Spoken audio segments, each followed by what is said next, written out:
I was sitting in the library reading when a woman walked straight to my table and said, "You look exactly like my missing father."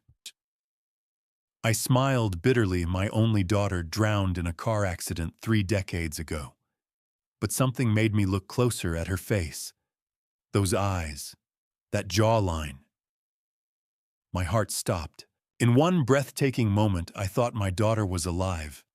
I thought I'd been given a miracle. But what happened next shattered everything I believed and proved that some miracles come with a very steep price. Thank you for being here. Please like, subscribe, and tell us in the comments what city or country are you in. A quick note, this story uses fictionalized elements to bring out deeper lessons and emotions. Names, places, and certain details are created for storytelling purposes. But the powerful message remains the core of everything you'll hear today. I was pulling a worn copy of Elizabeth Kubler-Ross's On Grief and Grieving from the psychology section when I felt her eyes on me. At 58, I'd spent 3 decades as an environmental law partner before semi-retiring, and I thought I'd mastered the art of noticing when someone was watching. But this was different. The weight of her gaze made the hair on the back of my neck stand up. The Seattle Public Library's 4th floor was nearly empty that Friday afternoon, the October light filtering through the angular glass architecture in pale geometric patterns. I'd come here every few months for the past 30 years, always to this section, always pulling books I'd never finish reading. Grief counseling, loss and recovery, moving forward after tragedy. The spines were so familiar I could find them in the dark. She stepped out from between the stacks. The woman wore a tailored charcoal blazer over designer jeans that whispered money, her auburn hair pulled back in a severe ponytail. She couldn't have been older than 35, but she carried herself with the rigid posture of someone who'd learned to armor themselves against the world. When our eyes met, something in my chest cracked open, a feeling I'd spent 3 decades trying to bury. "You look exactly like the father I lost 30 years ago," she said. Her voice was steady, clinical, almost like she was reading from a script she'd memorized. I opened my mouth to respond with the polite deflection I'd perfected over the years. "I'm sorry, you must have me confused with someone else." But the words died in my throat. I'm sorry, I think you have me confused with Silas Harrington." She said my name like she was testing it, tasting each syllable. "That's your name, isn't it?" The book slipped from my hands. It hit the polished floor with a sound that seemed to echo through the entire library. I stared at her, my mind racing through possibilities and finding none that made sense. She hadn't asked. She'd stated it as fact. "How did you?" I managed. 30 years. I'd carried the weight of my daughter's death for 30 years. The car going off the bridge, the black water of Lake Washington swallowing the vehicle whole, my wife Helen behind the wheel, my 5-year-old daughter Emma in the back seat. They'd pulled the car out 6 hours later, but the bodies were gone. Swept away by the current, the police said. Sometimes the lake doesn't give back what it takes. I'd failed them both. That was the truth I lived with every day. This woman standing in front of me couldn't be more than 35. The timeline was impossible, and yet, "Dear, my daughter drowned," I heard myself say. The words came out hollow, automatic. They never found her body, but I didn't drown. Her hand shot out and grabbed my wrist, her grip stronger than it had any right to be. "I survived, and you're going to prove you're my father. Right now." The world tilted. I felt the cold shock run through my entire body, starting where her fingers pressed against my pulse point. Her eyes were green, the same shade as Helen's had been, the same shade I saw in my bathroom mirror every morning when I couldn't avoid my own reflection. "That's impossible," I whispered. But even as I said it, I was searching her face for proof. The shape of her jaw, the way her left eyebrow sat slightly higher than her right. Small things I'd forgotten I remembered. "How did you know my name?" I asked, my voice stronger now. "Who told you where to find me?" She ignored both questions. We're getting a DNA test right now. Virginia Mason Medical Center is 2 blocks away. Wait. I tried to pull my wrist free, but she held firm. You can't just, this doesn't make sense. If you're really, I couldn't say it. Couldn't let myself hope. If you survived, why wait 30 years? Why now? For a moment, something flickered across her face. Not warmth exactly, but a crack in the armor. Then it was gone, replaced by that same cold urgency. Because we have 14 days, she said. Each word was precise, measured. After that, we'll both be dead. She released my wrist and turned toward the exit. Her footsteps sharp and purposeful on the polished floor. I stood frozen, my mind trying to process what she'd just said. 14 days. Both dead. No explanation. No context. Just a countdown to something I couldn't begin to understand. Every instinct I'd honed over 3 decades as a lawyer screamed that this was a scam. Someone had done their research, found a wealthy man with a dead child, and unresolved guilt, and was running a con. It happened all the time. People preyed on grief. They always had. But what if it wasn't? What if my daughter had been alive all this time? What if she'd survived that night in the lake and I'd spent 30 years mourning her while she was out there somewhere alone, thinking I'd abandoned her? The thought made my legs weak. She was already at the stairs, not looking back, completely confident I would follow. And she was right. Because even if this was a manipulation, even if she was a con artist who'd learned to weaponize a guilty father's worst fear, I had to know. I had to know if my daughter was alive. I picked up the grief counseling book from the floor, On Grief and Grieving, still open to Chapter 7, Acceptance and Hope, and placed it back on the shelf. Then I followed the woman in the charcoal blazer down the stairs, out through the library's angular glass doors, and onto 4th Avenue. She was standing beside a black SUV, arms crossed, waiting. "Follow me," she said, pulling car keys from her pocket. "Virginia Mason, 2 blocks. We do the DNA test, and then I'll tell you everything. And if I don't," I asked, though we both knew I would. She met my eyes, and for the first time I saw something other than cold calculation. I saw fear. Raw, barely controlled fear. "Then we'll both be dead in 14 days, she repeated. "And you'll never know if I was really her." She climbed into the SUV and started the engine. I stood on the sidewalk, torn between 30 years of grief and the impossible hope that maybe my daughter had survived. That maybe I could still save her. That maybe after all this time I could finally do what I'd failed to do that night on the bridge. The SUV's brake lights flared red. Waiting. I walked to my car and followed her across the city toward a medical center and a truth I wasn't sure I was ready to face.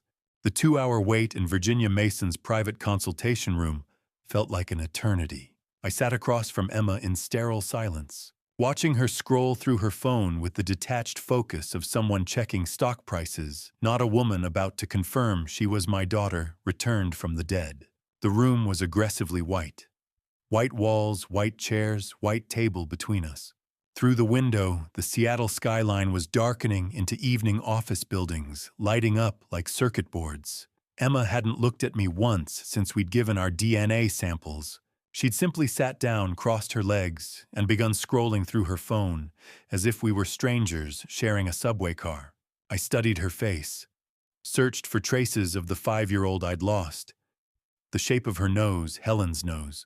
The way she chewed the inside of her cheek when she was concentrating, I'd done that my entire life. Small things. Genetic echoes. "Can I ask you something?" I finally said. My voice sounded too loud in the clinical silence. She didn't look up. "No. Where have you been all these years?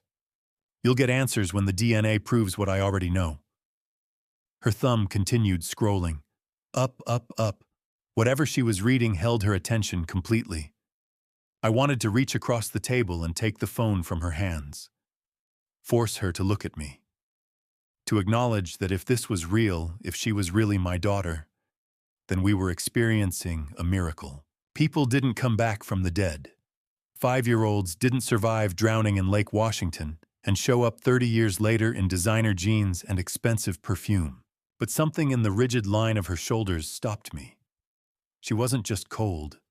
She was armored. Whatever had happened to her in those 30 years had taught her to build walls, and I was standing on the wrong side of them. "If you're really my daughter," I said quietly,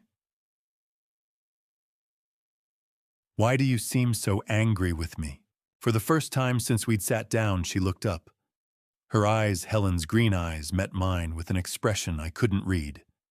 Pain, maybe. Or rage. Or both. "Our 2 hours," she said, instead of answering. "Rapid DNA sequencing takes 2 hours. We have 90 minutes left."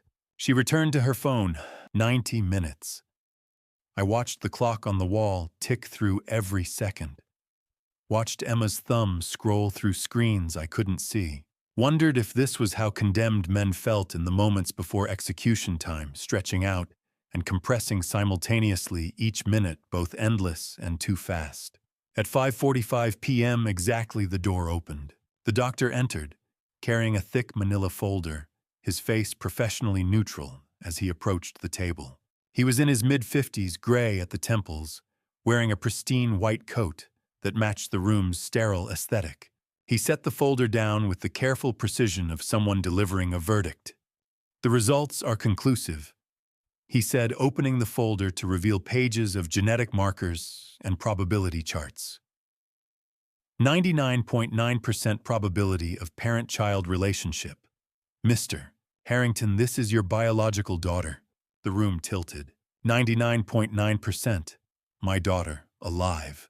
I stood without meaning to my chair, scraping back against the linoleum. "Emma." My voice broke on her name. "My God, you're alive. You're really alive." I moved toward her arms, already opening for an embrace I'd been denied for 3 decades. But she stood too, holding up one hand to stop me. Not angry, just distant, like she was watching this scene from very far away and found it vaguely interesting but not personally relevant. Thank you, doctor," she said, her voice steady and businesslike. "We'll need copies of these results." "Of course. I'll have them sent to—" "No need. I'll take them now." She collected the folder, ignored my outstretched arms entirely, and pulled out her phone. My joy crashed into confusion as I watched her dial a number with practiced efficiency. "It's confirmed," she said into the phone, turning away from me. "DNA 99.9% match. 14 days starting now. I'll bring him to the house." 14 days starting now. The countdown had begun. She didn't cry. She didn't smile. She made a phone call to someone I didn't know, announcing that our 14 days, our deadline before we'd both be dead, had officially started. I stood there with my arms still half raised, feeling like a fool. The doctor glanced between us, clearly uncomfortable with whatever family drama he'd just witnessed, and quietly excused himself. The door clicked shut. Emma ended her call and finally looked at me directly. "Follow my car," she said. "We're going to your old house in Medina." The words hit me like cold water. My old house. The Harrington estate. I'd sold it after the accident, couldn't stand to live in a place that reminded me of everything I'd lost. That had been 30 years ago. Who lived there now? How did Emma know about it? Wait. What 14 days? I asked. "Who did you just call Emma, please?" "Follow me now," she said, her tone allowing no argument. "Or we'll both be dead in 14 days. Your choice." She walked out without looking back. I stood in that white room alone for several seconds, my mind trying to process what had just happened. The miracle I'd been hoping for had come true. My daughter was alive. The DNA proved it beyond any doubt. But instead of the tearful reunion I'd imagined 1,000 times, I'd been handed a phone call to an unknown person and a 14-day deadline that had just started counting down. What kind of reunion starts with a death threat and a ticking clock? I followed her through the medical center, down the elevator, out into the parking structure. She was already in her black SUV engine running when I reached my car. The moment I got behind the wheel, her brake lights released, and she pulled out, not waiting to confirm I was following. I followed anyway. What choice did I have? We drove through downtown Seattle in the gathering dusk. Her SUV 3 car lengths ahead, always visible, but never slowing. East on I-90 toward the floating bridge that crossed Lake Washington. The same water that had supposedly taken my wife and daughter 30 years ago. I'd avoided this route for 3 decades. Couldn't bear to drive across the lake where they'd died. But now I was following my miraculously alive daughter across that same water toward the estate where we'd once lived as a family, with no idea who waited for me there or why my survival apparently depended on arriving. The bridge stretched ahead, its lights reflecting on the dark water below. Emma's SUV was a constant black shape in my windshield, leading me toward answers I wasn't sure I wanted. How did she survive? Why does she hate me? What happens in 14 days? And most importantly, who was on that phone call?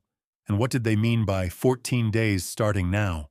The Harrington estate, my former family home, loomed ahead across the lake, and I had no idea what I'd find when I got there. But I kept driving, following my daughter into whatever trap or truth waited for me in Medina. Because after 30 years of guilt, I'd do anything to understand what happened to her. Even if it killed me, especially if I only had 14 days to live. That night, lying in the guest room of what used to be my own home, sleep wouldn't come.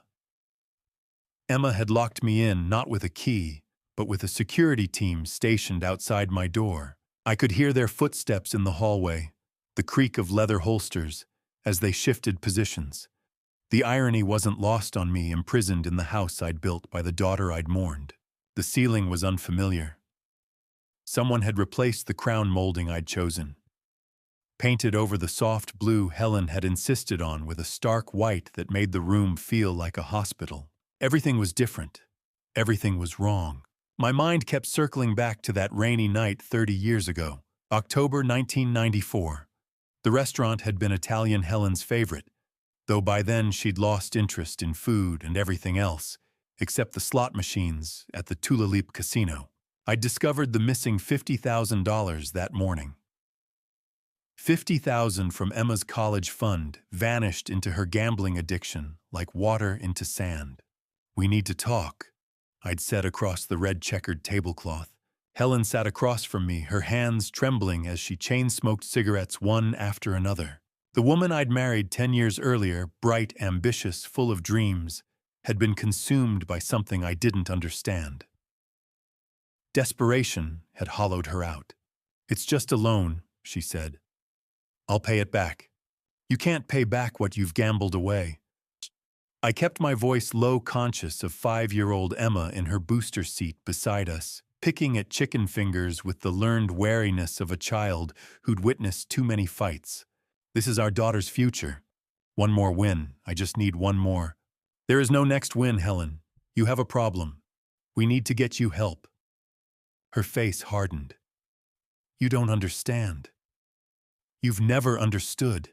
"Daddy, why is Mommy crying?" Emma's small voice cut through the tension. I'd had 2 glasses of wine. Helen had 6 vodka tonics. But when the police asked witnesses later, they all said I was the one who'd been drinking heavily. Funny how memory works. How it can be rewritten by tragedy. We left the restaurant in silence. Helen insisted on driving. She always did when she was angry, needing the control. I sat in the passenger seat, watching raindrops race across the windshield. Emma was quiet in the back, clutching her pink jacket, her stuffed bear Mr. Buttons pressed against her chest. The highway was slick with October rain. Helen drove too fast, her jaw set in that stubborn line I'd learned to recognize. Every time I suggested she slow down, she accelerated. "Helen, please." "Shut up, Silas. Just shut up." I remember checking the rearview mirror to see Emma. Her eyes were wide, frightened. I tried to smile at her, to tell her without words that everything would be okay. But I was lying. Even then, I knew something was wrong. Then Helen's eyes met mine in that mirror, and I saw it. Not panic, not fear, determination. She jerked the wheel hard to the right. The car hydroplaned on the wet pavement, spun once, twice. I grabbed for the wheel, but she fought me, her grip iron-strong with adrenaline or madness or both. The guardrail exploded toward us in slow motion, metal screaming, glass shattering, the world tilting as we went airborne. Then the black water of Lake Washington swallowed us whole.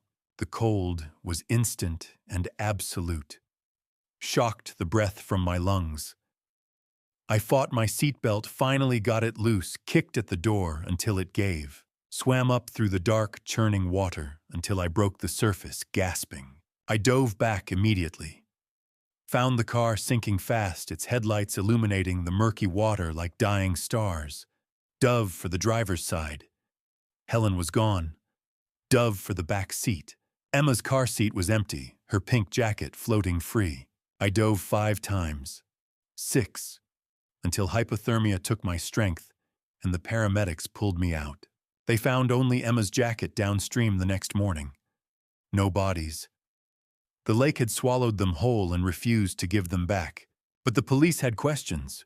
The detective sat across from me in the interrogation room 3 days later, his expression mixing sympathy with suspicion. Witnesses say you were driving Mr. Harrington, that you'd been drinking heavily at dinner. That's not true. Helen was driving. I only had 2 glasses of wine. Your blood alcohol at the scene was 0.08, legal limit. Now, I had wine at dinner hours before. Helen had vodka. She was drunk. She was driving. But the witnesses all told the same story. The husband had been driving. The husband had been drunk. The wife and child were victims of his negligence. How do you fight a narrative that everyone believes? David Sterling appeared at the hospital on the 4th day. My law partner and supposed best friend, his face arranged in practiced sympathy. Let me handle the estate matters, Silas. The insurance, the legal paperwork. You're in no condition to deal with this. As your friend, I insist. I'd been so grateful. So broken by grief and guilt that I'd let him take control of everything. Never questioned why he was so eager to help. Never suspected that while I was drowning in trauma, he was systematically destroying my life. He testified later that I'd seemed unstable, financially pressured, drinking too much. He painted a picture of a man on the edge, and because I was too shattered to defend myself, everyone believed him. He wasn't my friend. He was Helen's accomplice, my daughter's trafficker. How long had David Sterling been planning to destroy me? I lay in the guest room of my former home, staring at the unfamiliar ceiling, and suddenly understood. Helen's eyes in that rearview mirror hadn't been panicked. They'd been determined. She'd meant to crash the car. The question was whether she'd meant to die herself or just make it look like she had. And David had been ready. Ready to swoop in and take control. Ready to testify against me. Ready to position himself as the grieving friend while he stole everything. Emma's words from earlier echoed in my mind. You killed my mother and left me to rot. But that wasn't what happened. Helen had tried to kill us all. And David had saved Emma not out of mercy but to sell her. And somehow, impossibly, my daughter had survived 30 years of whatever hell they'd put her through. She blamed me because she didn't know the truth. Because David and Helen had fed her lies for 3 decades. Because I'd been too broken by manufactured guilt to fight back. I woke the next morning to footsteps outside my door and the security team's low voices. Sunlight filtered through curtains I didn't recognize, illuminating a room that had once been my bedroom, but now felt like a prison cell. Emma's accusations still echoed in my skull. You killed my mother and left me to rot. But I hadn't killed anyone. Helen was driving. Helen crashed deliberately. And David Sterling had been there to pick up the pieces. The question was, had they planned it together from the beginning? Or had David betrayed Helen too? Either way, I'd been framed, destroyed, and my daughter had paid the price. I sat up in bed, no longer feeling only guilt. For the first time in 30 years, I felt something else. Anger and fear. Because whoever Emma had called at the DNA clinic, whoever had set this 14-day deadline, was still out there. Waiting. Counting down. 13 days left. I woke to the sound of footsteps in the hallway outside my door. Heavy boots on hardwood. 2 sets, maybe 3. The anger from last night's revelation. Helen driving David framing me still burned in my chest, but it was tempered now by cold assessment of my situation. The room looked like a luxury hotel suite. White linen bedding down pillows, tasteful artwork on the walls. But the windows had bars disguised as decorative mullions, and when I tried the door handle, it didn't budge. Locked from the outside. I was a prisoner in my own house. My house. The Harrington estate in Medina that I'd built 32 years ago, sold in grief 30 years ago, and now apparently Emma controlled. How she'd acquired it, who'd funded the purchase, why she had armed security, none of it made sense. But the bars on the windows were real enough. "Good morning." Emma's voice came through the door, clinical and detached. "Breakfast is in 20 minutes. Don't bother trying the windows." I crossed to the window and examined the bars. Wrought iron professionally installed, bolted into the exterior brick. Not decorative. Functional. Someone had spent serious money turning this guest room into a cell. This is my house, Emma Turtil," I called through the door. "Was your house." Her footsteps moved away down the hall. "You'll see." 20 minutes later, the lock clicked, and the door opened.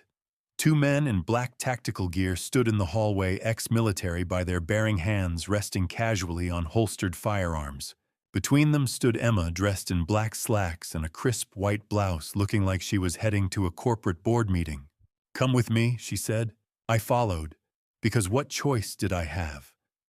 The security team fell into step behind us, as Emma led me through halls I'd once known intimately. But everything had changed. The family photos were gone, replaced by abstract art. The warm colors Helen had chosen had been painted over in cold grays and whites.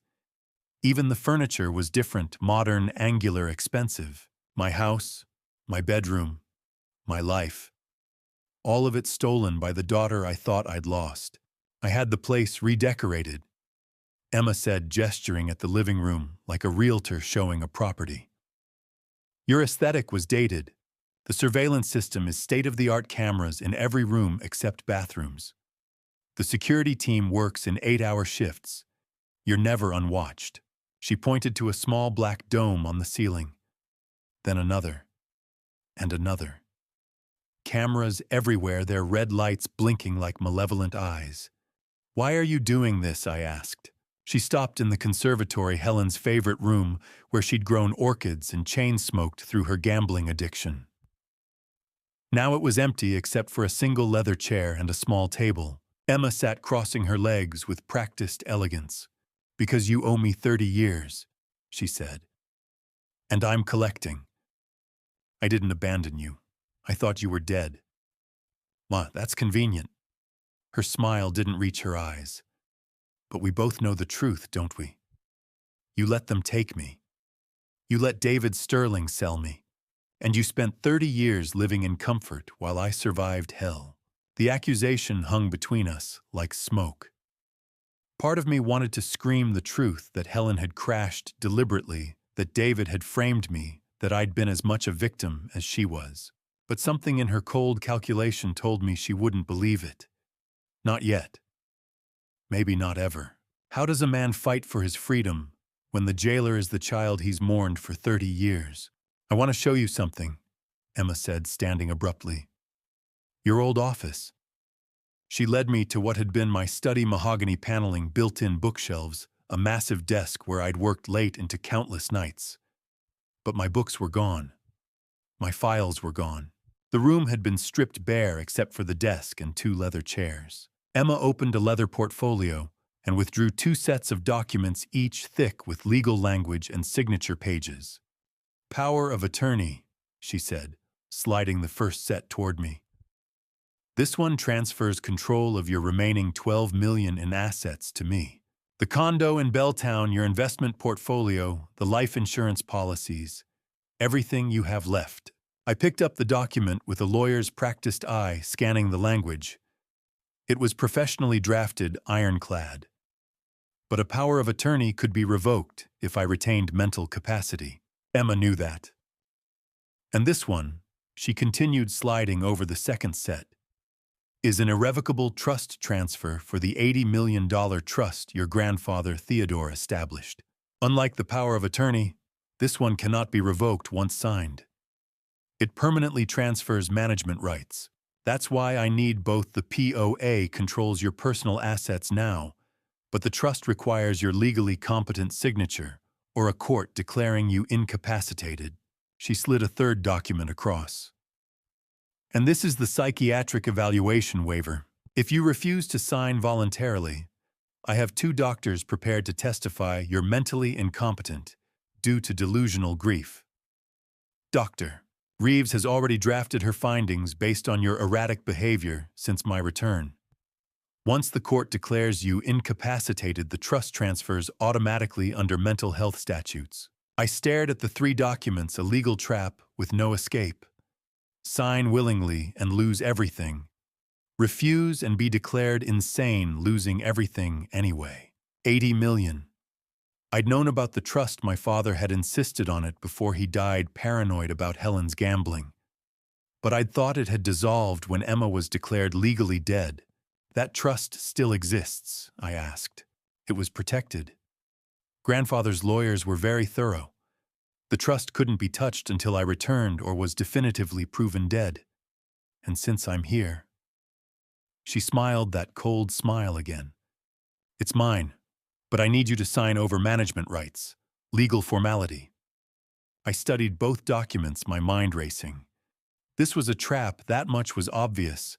But what kind and why the 14-day deadline? Sign these by tomorrow night, Emma said, and this ends peacefully. You sign, you transfer everything to me, and you walk away with your life. And if I don't, her expression didn't change.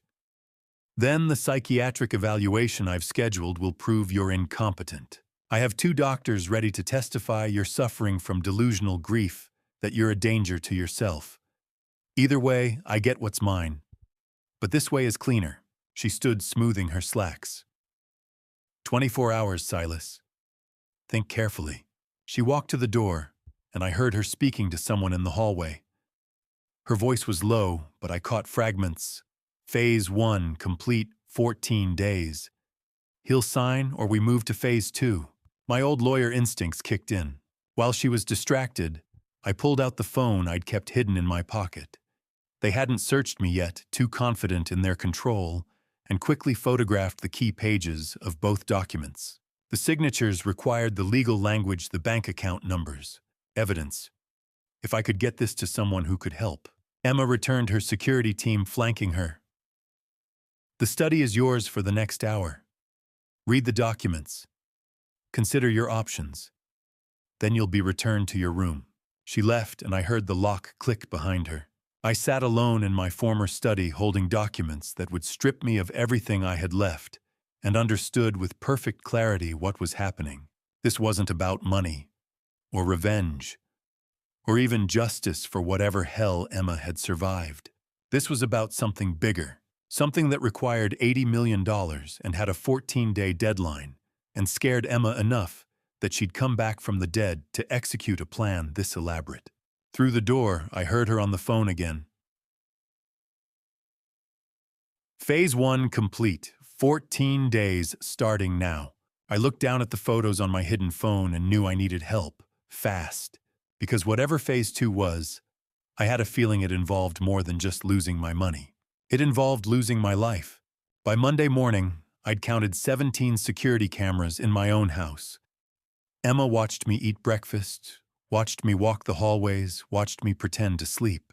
But she didn't know about the business card I'd found tucked inside my old briefcase, the one item they'd returned to me probably because they'd searched it and found nothing incriminating. Claire Wagner, forensic accountant. A Seattle phone number handwritten on the back. I didn't remember the name, but someone had wanted me to find it. Emma appeared at my door that morning with another set of documents. She was dressed in a navy pantsuit, her auburn hair pulled back so tightly it looked painful. The security team flanked her, as always, their presence a constant reminder that I was a prisoner. "I knew paperwork," she said, sliding a folder across the small table in my room. "Psychiatric evaluation scheduled for Wednesday. Dr. Reeves and Dr. Caldwell have already reviewed your case." I opened the folder. 2 affidavits signed and notarized. Dr. Patricia Reeves, psychiatrist. Dr. James Caldwell, clinical psychologist. Both documents painted a picture of a man in severe mental decline, delusional thinking, paranoia, inability to manage his own affairs. "I've never met these doctors," I said. Emma's smile was cold. "Exactly. That's what makes their findings so credible. They reviewed your medical history, your behavior following the accident 30 years ago, your recent erratic actions. Their professional opinion is clear: you need help. This is fraud. This is insurance." She crossed her arms. "You have until tomorrow night to sign the power of attorney documents. If you refuse, the evaluation moves forward Wednesday morning. Either way, I get control. But signing is cleaner for everyone." 2 doctors I'd never met had already decided I was insane. My own daughter had built a legal cage around me with psychiatric imprisonment as the backup plan. She left, and I waited until the footsteps faded down the hallway before pulling out my hidden phone. The battery was at 15%. I'd been charging it in brief windows when the guards rotated shifts, and I could reach the outlet behind the dresser without being seen on camera. I dialed the number on the business card. It rang 3 times before a woman answered. "This is Claire Wagner. My name is Silas Harrington. I found your card in my briefcase. I don't know who gave it to me, but I need help." Silence. Then, "Mr. Harrington. Finally. I need to meet you in person. It's about your estate and your daughter." "How do you know about Emma?" "Because I've been tracking the money trail for 6 months. And you're in danger. Can you get out of the house?" I thought about the security team, the cameras, Emma's surveillance. "Wednesday afternoon. She has a meeting scheduled. I heard her mention it to her team. 2 hours, maybe 3. Lakeview Cemetery. 1 p.m. Helen's grave, I know where it is. Come alone. If you bring anyone, I disappear." She hung up before I could ask more questions. Wednesday came with agonizing slowness. Emma left at noon with half her security team, leaving 3 guards to watch me. But she'd grown overconfident. They were posted in the common areas not directly outside my door. When the shift change happened at 12:45, I had a 5-minute window. I took it, slipped out through the service entrance I'd helped design 32 years ago, the one that opened onto the garden path the cameras didn't quite cover. Made it to my car, still parked where I'd left it that first night, and drove through Medina's winding streets toward Seattle. Lakeview Cemetery sits on a hill overlooking the city, its old headstones and mausoleums shaded by towering trees. I found Helen's grave easily. I'd bought the plot myself, even though there was no body to bury. A marble headstone I'd chosen in grief: Helen Whitfield Harrington, beloved wife and mother. A woman in her 40s stood waiting, sharp-eyed and cautious, a leather messenger bag slung over her shoulder. Claire Fletcher looked like she'd spent years learning to read financial documents for the lies hidden between the numbers. "Mr. Harrington," she said, extending her hand. "We don't have much time. Emma's meeting will end at 3, and you need to be back before then." "Who are you? Who sent you?" "I'm a forensic accountant. 6 months ago, I was hired by a European banking consortium to trace suspicious wire transfers through American accounts. The trail led to the Harrington Trust and to your daughter." She pulled a manila folder from her bag, thick with documents, bank statements, wire transfer records, photographs. "Your daughter didn't just survive, Mr. Harrington. She became a money mule for the Sinaloa cartel. Prague, Vienna, Dubai, she's moved $2, $3 million through offshore accounts over the past 18 months. The Harrington Trust was used to launder it." The words hit me like physical blows. "That's impossible." She was 5 years old when she was sold to traffickers in 1995. Fletcher opened the folder to a faded photocopy, a wire transfer receipt yellowed with age. Sterling and Associates, Zurich. Date October 12, 1995. Amount $500,000. Recipient Kovac Enterprises, Prague. David Sterling brokered the deal. How do you reconcile mourning a child for 30 years with discovering she's been laundering cartel money across 3 continents? Stika. The cartel gave her an ultimatum. Wagner continued. Repay the $2.3 million she skimmed from their laundering operations or die. She has 2 weeks from when she contacted you, but here's the problem. The $80 million Harrington Family Trust is locked. Your grandfather Theodore structured it with 3-signature authorization, your signature, the family attorney's signature, and a bank trustee's signature. Emma cannot access it alone. She needs you declared either compliant or incapacitated. That's why she came back. The $2.3 million is the cartel's immediate demand. The $80 million is her escape plan. Pay the cartel, disappear with the remainder, and vanish permanently. She's negotiating for her life, and your trust is the only currency she has. The cemetery wind cut through my jacket. I stared at Helen's headstone and understood with terrible clarity. Emma wasn't just seeking revenge for abandonment. She was running from people who would kill her if she failed to deliver.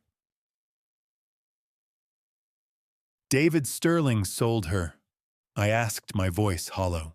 He brokered the sale and took a $100,000 commission. The Swiss banking records are explicit, and there's more. She pulled out another document. Helen Whitfield didn't die in 1995. She's alive, living in Zurich under the name Helena Bauer. Sterling and Helen have been partners for 30 years. I thought about Helen's determined eyes in that rearview mirror, the way she jerked the wheel toward the guardrail. This hadn't been a crime of passion or a gambling debt gone wrong. It had been a business transaction. Sell the daughter. Fake the death. Disappear with the money. The cartel doesn't forgive debts, Mr. Harrington. Wagner closed the folder. Emma has 12 days left. If she doesn't deliver the money, they'll kill her. And probably you too, since you're leverage. Whatever plan she's executing, it's not just about inheritance. It's about survival. I drove back to the estate in a daze, my mind reeling. The security team hadn't noticed my absence, or if they had, they were waiting to see what I'd do with the information. Emma wasn't evil. She was desperate. My daughter sold for $500,000 by my law partner, and my wife had spent 30 years in hell. And now a cartel held her life in its hands, and my $80 million trust was her only way out. But she'd built a legal trap to steal it from me. Framed me as incompetent. Locked me in my own home. Wagner's final words echoed in my mind. The cartel doesn't forgive $2.3 million. You have 2 weeks maximum. I realized my daughter wasn't just seeking revenge or inheritance. She was running for her life, and she planned to use my money to buy her way out, whether I helped her or not. The accident file had been locked in my safe for 30 years untouched, unread, a relic of the worst night of my life. But when I finally opened it at midnight Wednesday, after returning from my meeting with Claire Wagner, I discovered it wasn't Helen's death certificate I'd been hiding. It was evidence of a crime. I'd waited until the security cameras went offline for their scheduled maintenance window. Emma's team was efficient, but predictable. The old combination lock still worked, 183507. Emma's birthday, the one I'd been mourning for 3 decades. The manila folder was yellowed with age, its edges brittle. Inside were police reports, witness statements, photographs of the submerged car being pulled from Lake Washington. But it was the handwritten investigator's notes that made my hands shake. Investigator's note: no body recovered despite extensive search. Vehicle submerged for 6 hours before retrieval. Witness testimony inconsistent with accident trajectory. Witnesses claim male driver victim's husband reports female driver. Blood alcohol test inconclusive. Insurance claim filed within 48 hours by David Sterling, POA holder. David Sterling's signature appeared on document after document. Death certificate signed by David as witness despite no body. Insurance claim $1.2 million paid to estate managed by David. Legal declaration of death expedited through connections David had cultivated. I turned to the photographs. The car dragged from the water, its passenger side crushed against the guardrail. But the driver's side door was open. Someone had gotten out. Someone had escaped before the car sank. She didn't die. They made it look like she died. 30 years. I'd spent 30 years believing I was responsible for their deaths. And all that time Helen had been alive in Zurich with David Sterling laughing at the fool they'd left behind. The door to my room opened without warning. Emma stood in the doorway, no security team behind her for once. Her face was pale, her carefully controlled mask cracking at the edges. She looked at the accident file spread across my desk, and her eyes went wide. Where did you get that? Her voice was barely a whisper. I've had it for 30 years. Never could bring myself to read it. Until tonight. I slid the investigator's notes toward her. Your mother didn't die in that crash, Emma. David Sterling certified her death despite no body being recovered. They staged it together. She picked up the document with trembling hands. Read it once. Twice. Then sank into the chair across from me. I need to show you something, she said finally. Come with me. She led me through the silent house to the conservatory, Helen's old sanctuary, where orchids had once grown and cigarette smoke had hung in the humid air. Now it was empty except for glass walls and tropical plants Emma had installed. Rain drummed against the roof. Emma sat on one of the metal benches, and for the first time since I'd met her in that library, she looked vulnerable, young, like the 5-year-old I'd lost. They told me you sold me, she said, her voice breaking. That you took $500,000 and never looked back. That you were drowning in debt and gambling problems and saw a way out. None of that is true. So I know that now. She pulled a piece of paper from her jacket pocket. Old creased, the ink faded. A wire transfer receipt. I found this in David Sterling's office in Vienna 2 years ago, before the cartel got involved, before everything went to hell. She handed it to me. Sterling and Associates, Zurich. Date October 12, 1995, 5 days after the crash. Amount $500,000. Recipient Kovac Enterprises, Prague. Memo merchandise as discussed. Merchandise. How do you tell your daughter you didn't sell her when everyone she's ever known has told her you did? I didn't know, I said, my voice thick. I swear to God, Emma, I didn't know. I thought you were dead. I spent 30 years thinking I'd killed you both. David saved me from the water that night, she whispered. Pulled me out, told me it was okay, that everything would be okay. Then he drove me to a house in Tacoma and locked me in a room. 3 days later, I was on a plane to Prague with people who didn't speak English. I wanted to reach across and take her hand, but the gulf between us was still too wide. 30 years of lies doesn't dissolve with one conversation. Prague, Vienna, Dubai. She continued. I learned 5 languages, learned how to disappear, learned how to survive people who viewed children as commodities. And when I finally got old enough to escape, the cartel owned me. Because survival has a price and I couldn't pay it. In the $2.3 million. I'd money, I moved for them because that's what you do when you want to stay alive. But I kept a percentage. A stupid, desperate percentage because I thought I could buy my way free. She laughed bitterly. You can't buy your way out of the Sinaloa cartel. You can only run or die. She pulled out another piece of paper. This one was new, the ink sharp and angry. Block letters in red, 9 days. $2.3 million. no police, or you both die. They gave me 14 days from when I contacted you, Emma said. That was 5 days ago. We have 9 days left to come up with the money or they kill us both. Because you're leveraged now. You're the man who controls the trust. Then prove it, I said. Prove to me you're not working with them. That this isn't just another con to steal the trust. She met my eyes and I saw the truth there. Fear. Real visceral fear. We have 9 days to find who sold me and get them to pay the cartel debt. Because if we don't, we're both dead. And I've spent 30 years surviving, I'm not dying now. When David Sterling sold you, the evidence is right here. David was a middleman. Someone funded the transaction. Someone with enough power to fake a death frame you and make it all disappear. She stood pacing the conservatory like a caged animal. Help me find them. Or sign over the trust and let me handle it my way.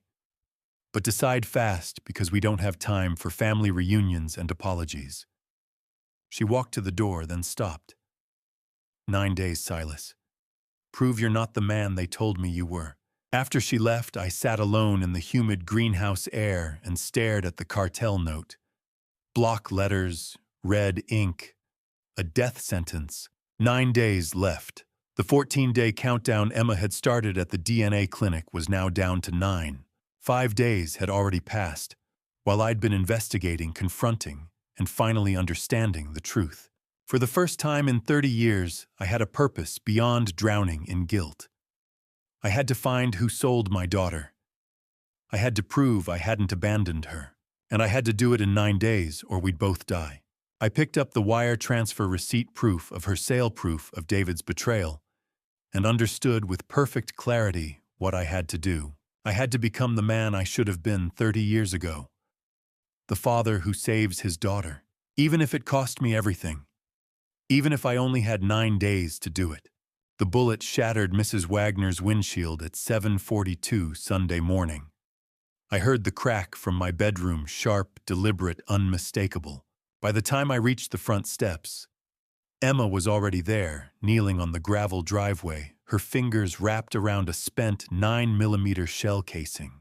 She held it up to the pale October light, her face carved from stone. "Next time they won't miss," she said. Mrs.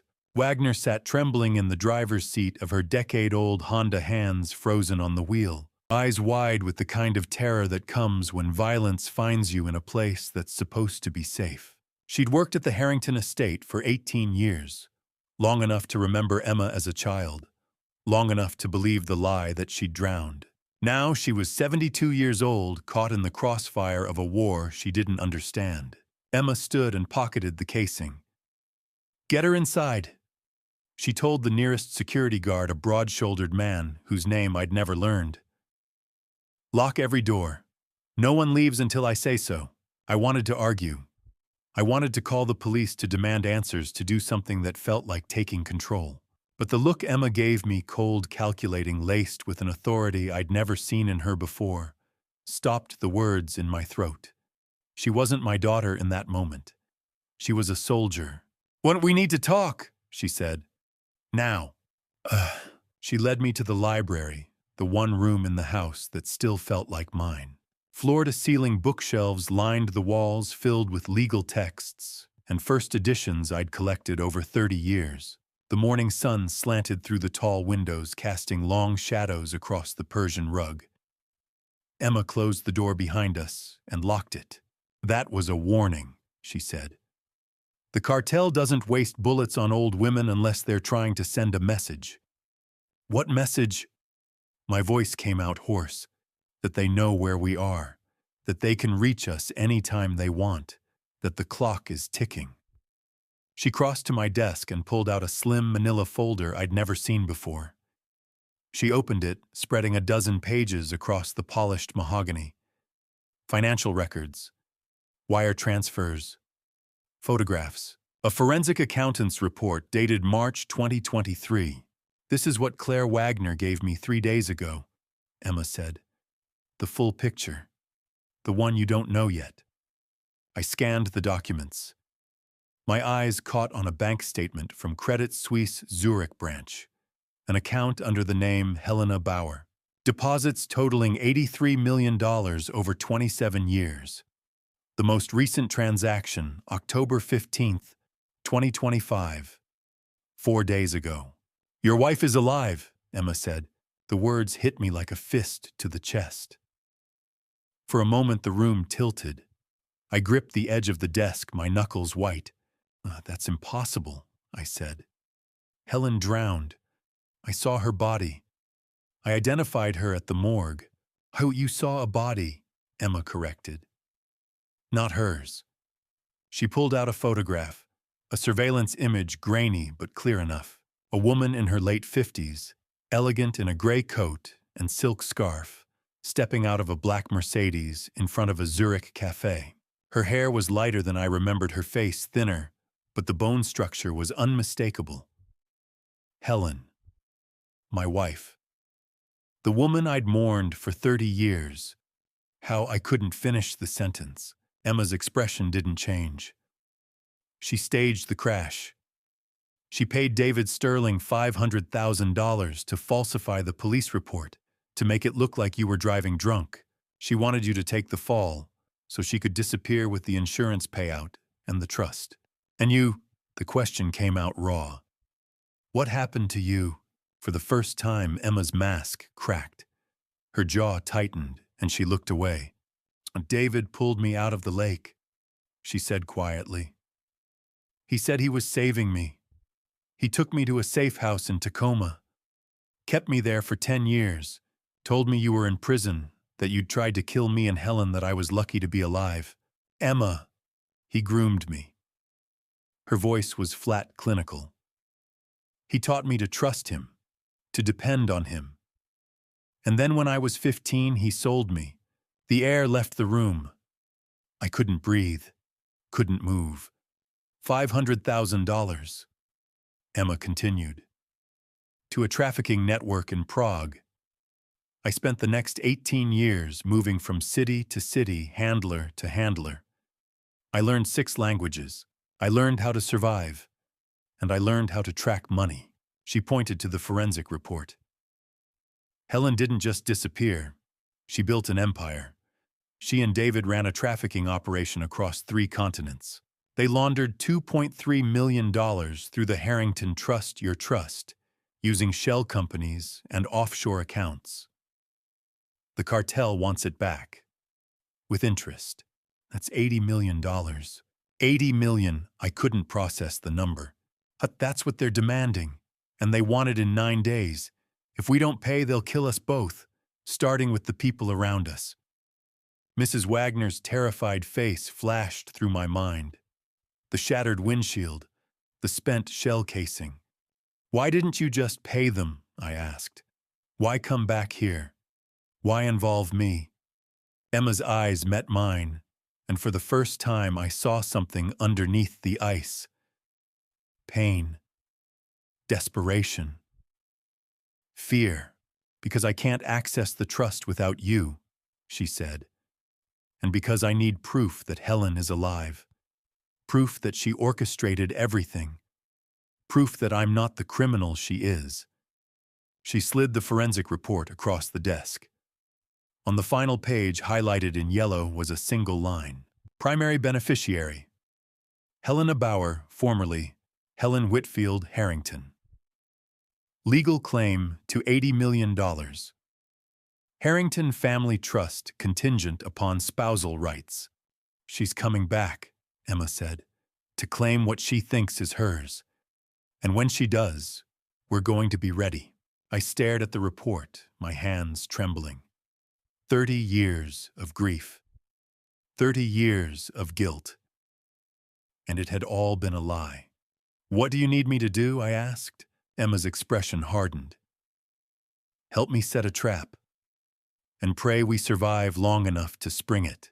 I met Claire Wagner and FBI Special Agent Morrison in a corner booth at the Athenian Diner overlooking Elliott Bay. Morrison slid a photo across the table, surveillance footage of a man in a tailored suit entering my estate. "Recognize him?" he asked. I did. Marco Castellano, Sinaloa cartel lieutenant. Morrison was a stocky man in his 50s, with gray temples and the weary eyes of someone who had spent decades chasing cartels. He laid out the sting operation with the precision of a battlefield general. The photo showed Marco stepping through my front gate 4 days ago, the same night Emma and I had formed our fragile alliance. The same night she had promised to help me set a trap. "We have been tracking this laundering operation for 8 months, Morrison said, tapping the photo. Your estate is the hub. 2.3 million in cartel money funneled through shell companies' offshore accounts and your family trust. Marco Castellano is the enforcer. David Sterling is the broker. And your wife? Ex-wife, I corrected, my voice tight. Morrison nodded. Helena Bauer, formerly Helen Whitfield Harrington, is the architect. She built the network. She staged her death to escape prosecution and has been operating out of Zurich ever since. We have bank records, wire transfers, surveillance footage. What we need is a confession, on tape, admissible in court. Claire Wagner leaned forward, her sharp eyes studying me. The charity gala at your estate in 5 days, she said. It is the perfect opportunity. 200 guests, black tie event, high visibility. Helen is planning to attend. I felt my chest tighten. Helen, coming back to Seattle. After 30 years, how do you know? I asked. Morrison pulled out another document, a flight itinerary. Zurich to Seattle, arriving Thursday night. Under the name Helena Bauer. She has already RSVP'd to the gala under a false identity. She thinks she is invisible. She thinks she can walk into your home, claim her share of the trust, and disappear again. And what do you want me to do? I asked, though I already knew the answer. We use the gala as bait, Morrison said. Get everyone in one room. Wire Emma, record confessions. Marco will be there. David Sterling will be there. Helen will be there. We arrest them all at once. The coffee in my hand had gone cold. The seagulls outside the window cried over the gray water of Elliott Bay. The diner smelled like salt air and burnt toast. I set the cup down carefully.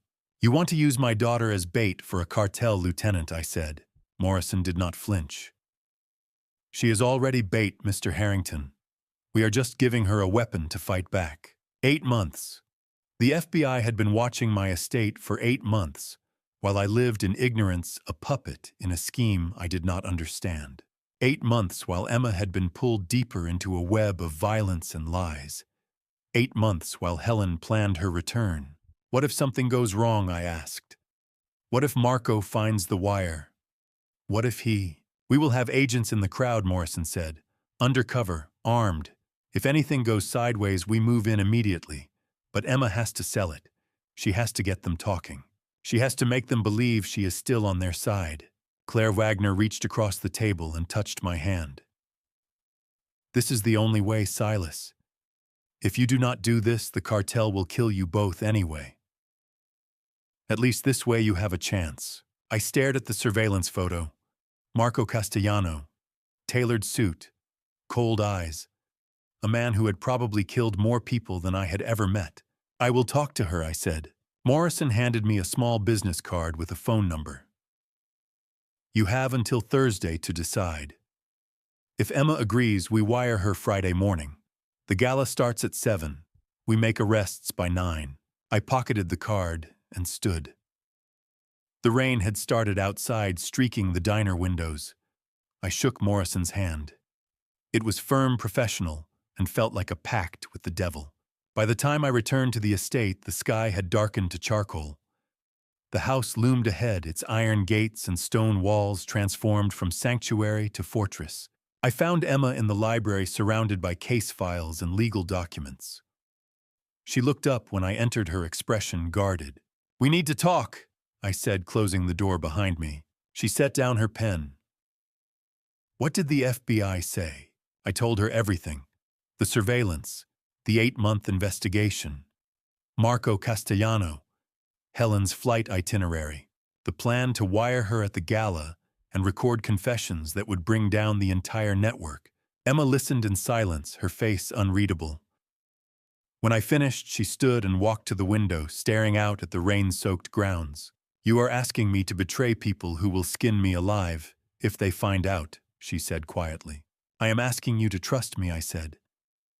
"To let me protect you the way I should have 30 years ago." She turned to face me. Her eyes were the same green as her mother's, but where Helen's had been cold and calculating, Emma's were haunted and desperate. "Before I answer that, I need you to understand something.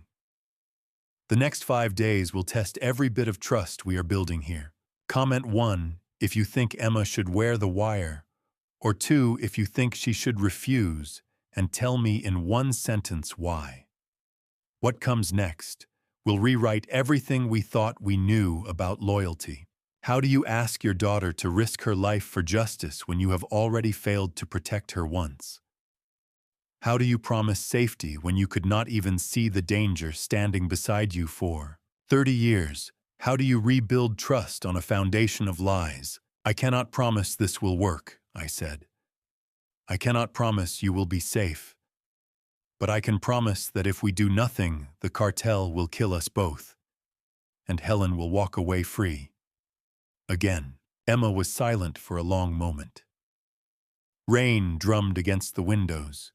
Somewhere in the house, a clock chimed 5. "Okay," she said finally, "but if this fails, we are both dead." She walked past me toward the door, her footsteps soft on the Persian rug. As she reached for the handle, I saw her pull out her phone.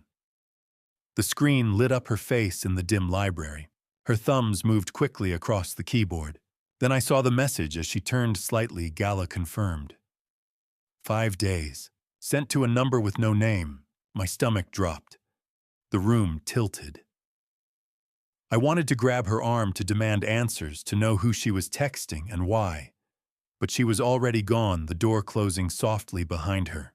I stood alone in the library, surrounded by 30 years of legal texts and lies, and wondered whose side my daughter was really on.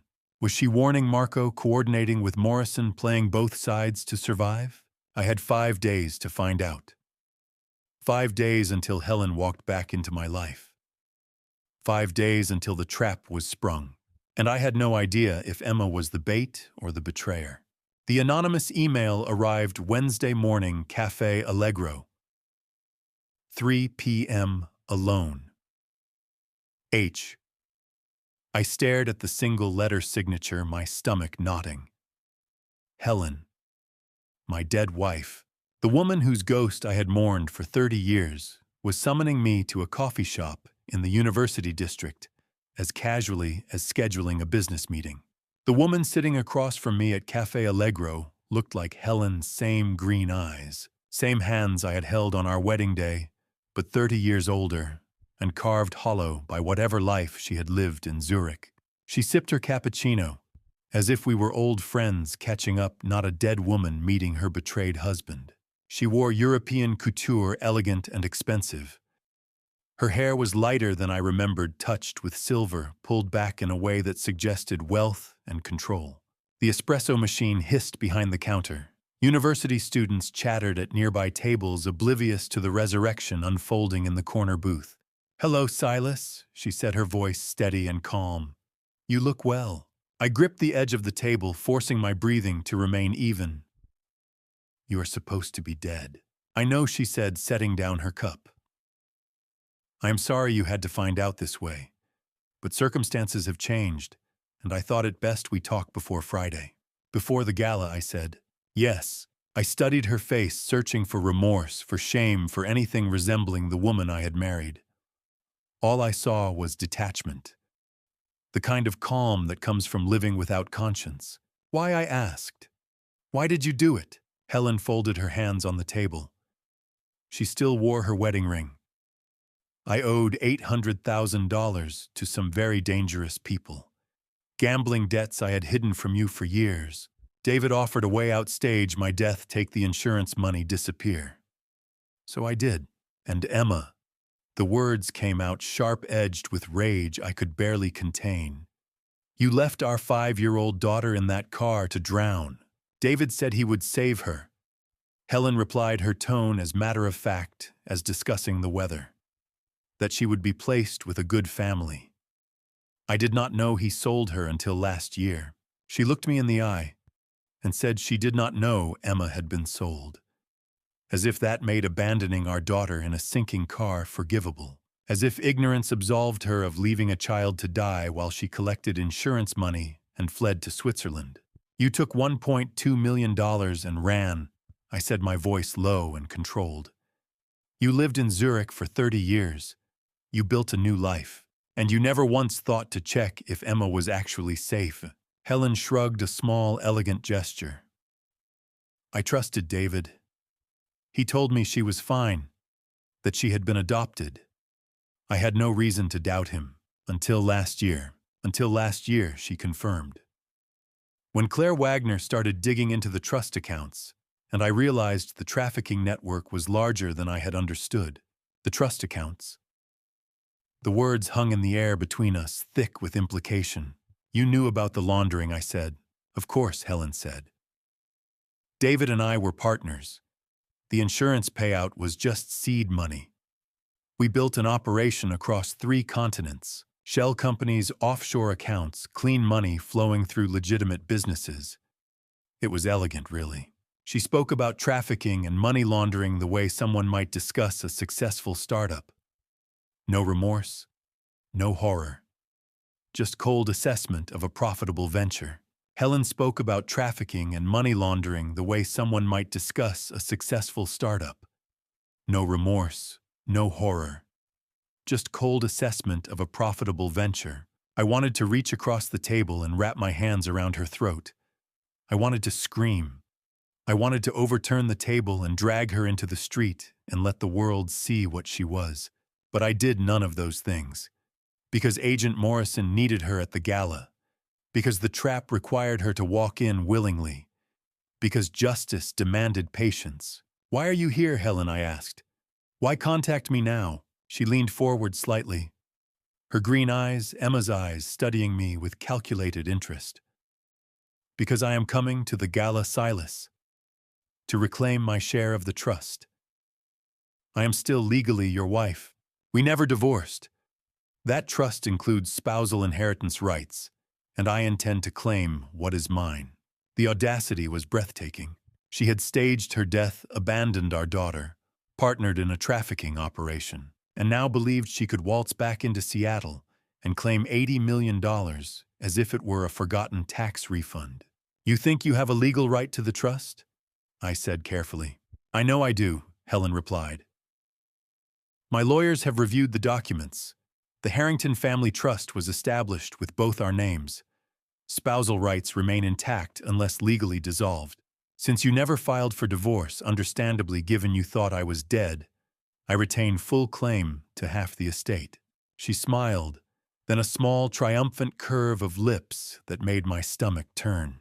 The smell of her perfume, expensive European, nothing like what she had worn 30 years ago, mixed with the coffee bean aroma filling the cafe. Rain began to streak the windows, turning the autumn afternoon gray and cold.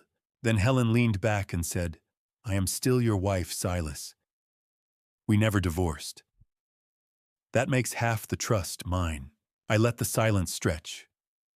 Let her believe she had won. Let her think I was stunned into submission by her logic and her lawyers and her resurrection. Of course, I said, finally, my voice cold and measured. Come to the gala, Helen. I will make sure you get exactly what you deserve. She raised her cup in a mock toast. I am glad we could come to an understanding. I stood, pulling out my phone. The motion was casual, unhurried.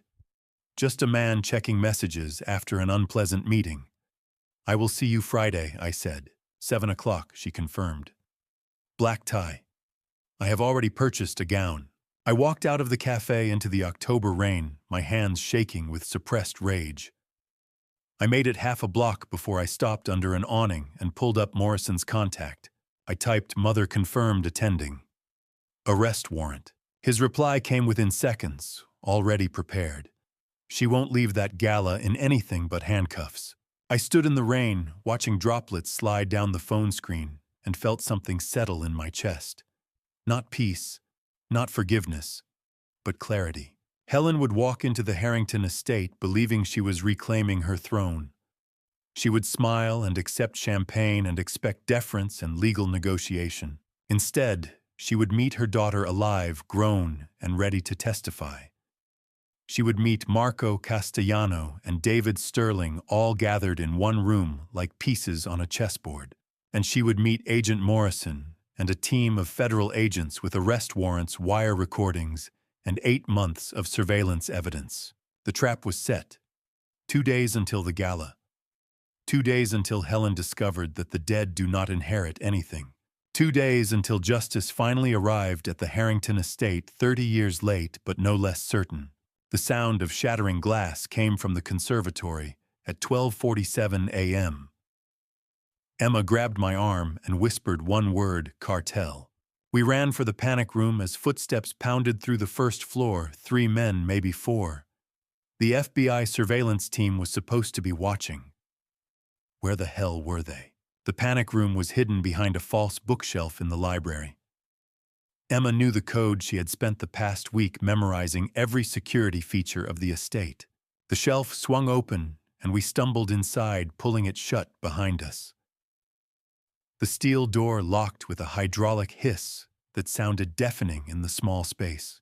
3 men in black tactical gear moved through my house like professionals, no faces, visible weapons drawn searching room by room with military precision. I could see them on the security monitors mounted inside the panic room. They were not shouting. They were not ransacking. They were hunting. Emma's hand found mine in the darkness. Her palm was slick with sweat. They are sending a message, she whispered. This is what happens if we do not pay. I fumbled for my phone and dialed Morrison. He answered on the first ring. We have intruders, I said, my voice low and tight. 3 armed men. Where is your surveillance team? Stay in the panic room, Morrison said, his voice clipped and professional. Tactical team is 2 minutes out. 2 minutes felt like 2 hours.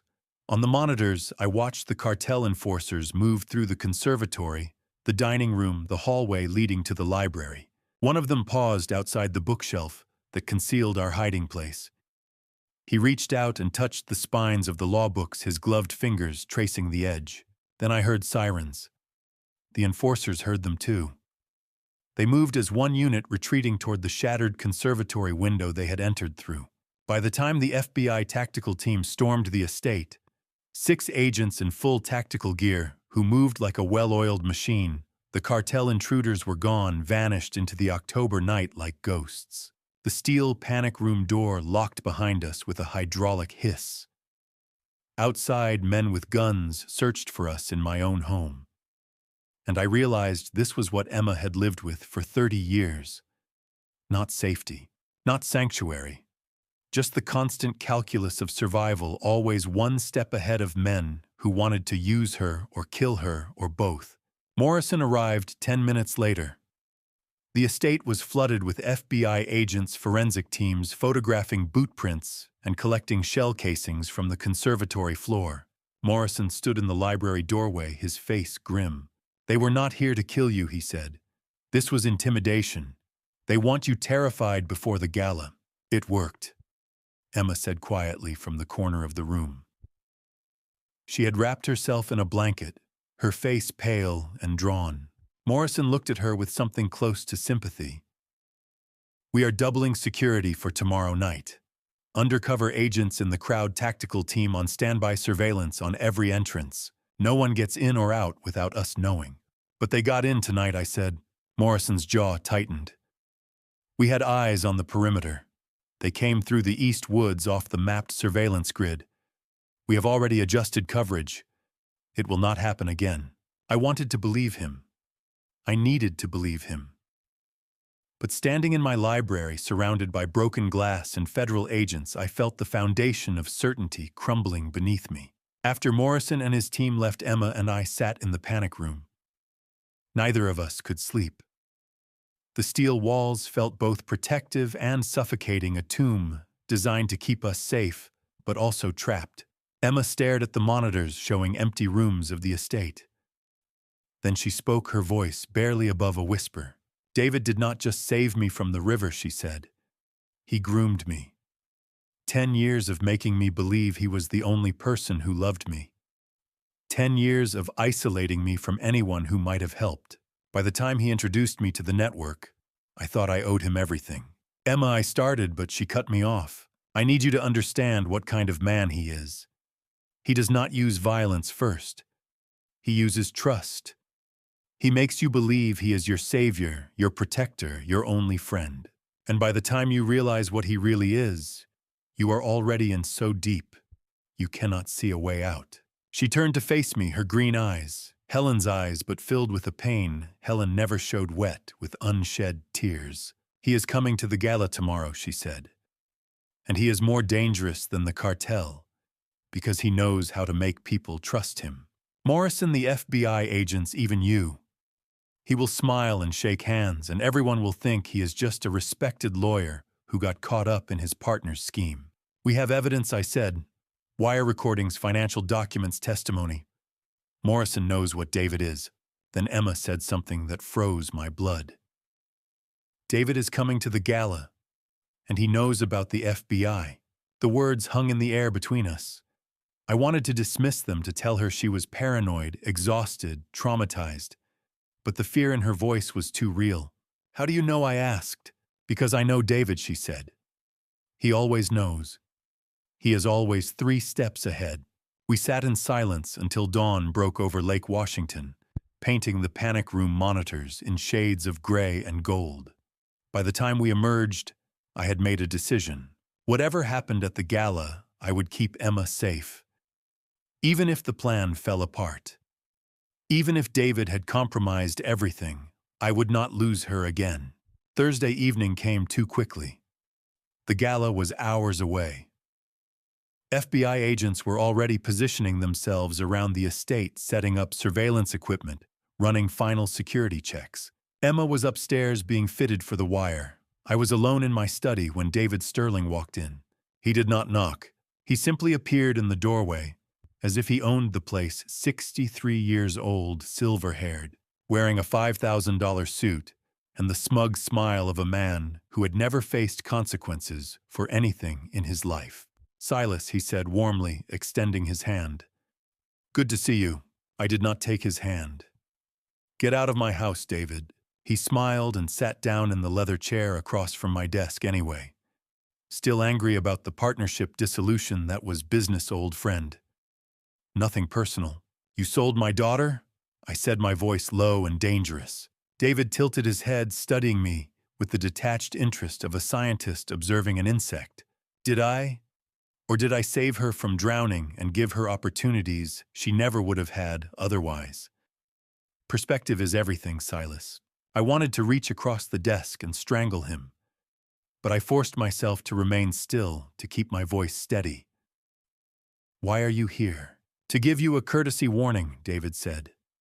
Did you really think I would not know about your little FBI trap? I have been 3 steps ahead of you for 30 years. Tomorrow night will not end the way you expect. Morrison's team is clean, I said. You are bluffing. David stood brushing invisible lint from his suit. Am I? Well, I guess we will find out tomorrow night. See you at the gala, old friend. How do you proceed with a trap when your enemy has just told you he knows every detail of your plan?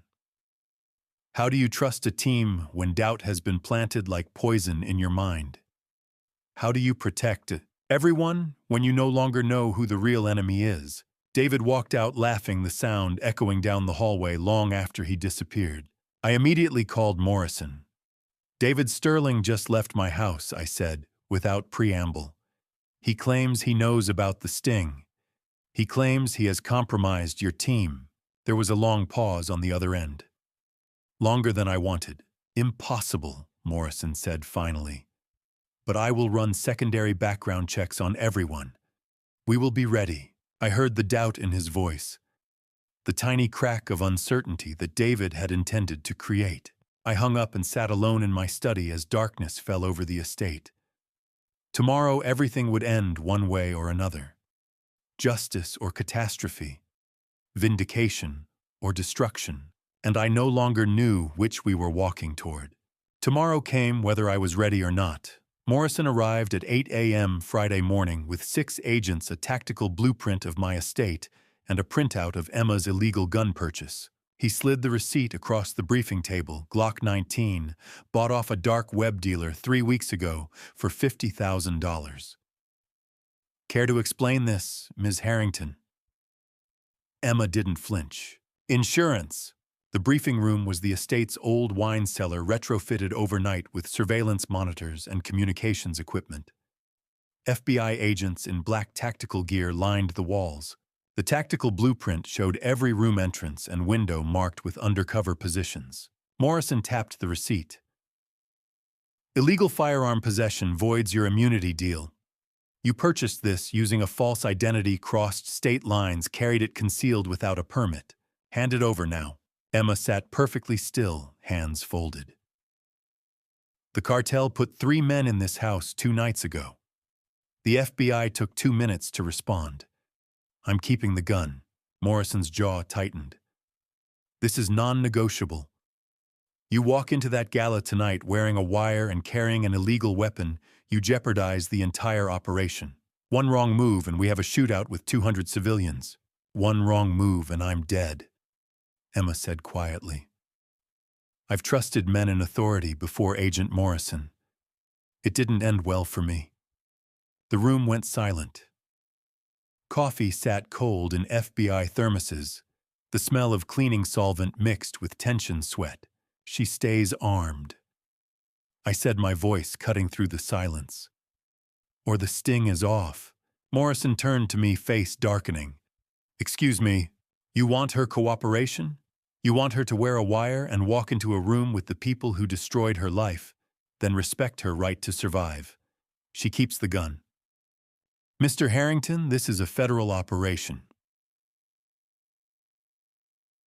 And this is my house, I interrupted. My daughter. My decision. You asked for our help. We're giving it. But on our terms, the standoff stretched. Finally, Morrison exhaled sharply. Fine. But if that weapon comes out for any reason other than immediate life-threatening danger, I arrest you myself.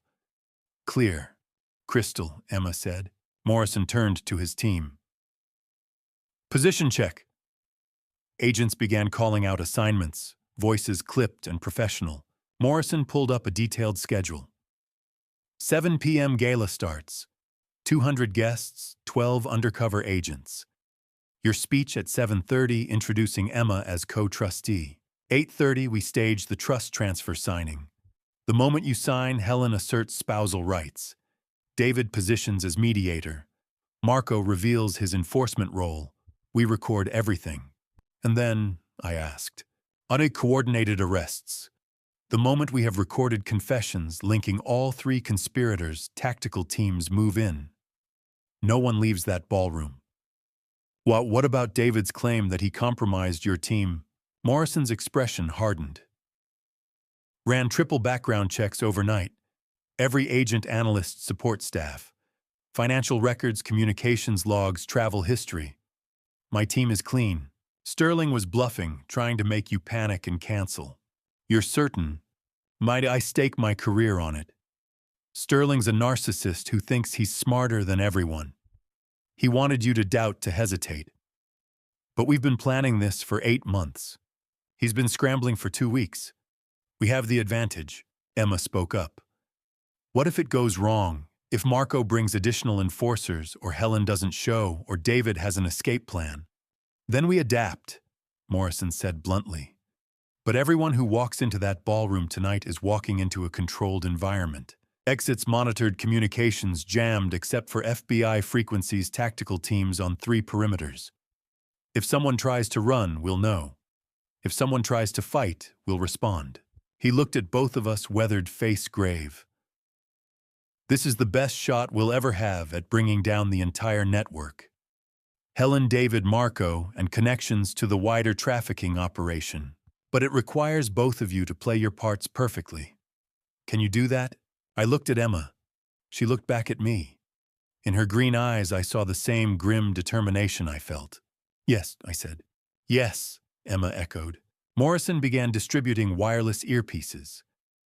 "You'll both be wired for sound and wearing emergency beacons. If anything goes wrong, hit the panic button, and tactical teams will be on you in under 30 seconds. Emma, your Glock stays concealed unless lives are in immediate danger. Silas, you play the gracious host. Smile, shake hands, give your speech. At 8:30, you sign those papers and step back. And then justice arrives," I said quietly. "Then justice arrives," Morrison confirmed. The briefing lasted another hour. Contingency plans, communication protocols, emergency extraction procedures. By the time the FBI team dispersed, the October sun was climbing toward noon. The gala would begin in 7 hours. Emma and I stood alone after everyone left. She pulled the Glock from its concealed holster and checked the magazine. 15 rounds. She slid it back with practiced efficiency. "Do you think tonight ends this?" she asked softly. I thought about Helen's arrogance, David's smug certainty, Marco's cold professionalism, about 30 years of lies and the fragile plan we'd built to bring them all down. "One way or another," I said. Emma nodded and walked toward the door. "I'll see you at 7. I watched her go, this daughter I had lost and found, and was now asking to walk into danger one more time. The plan was set: 7 p.m., start 7:30, speech 8:30, signing triggers, coordinated arrests. Morrison had confirmed David was bluffing and the team was clean.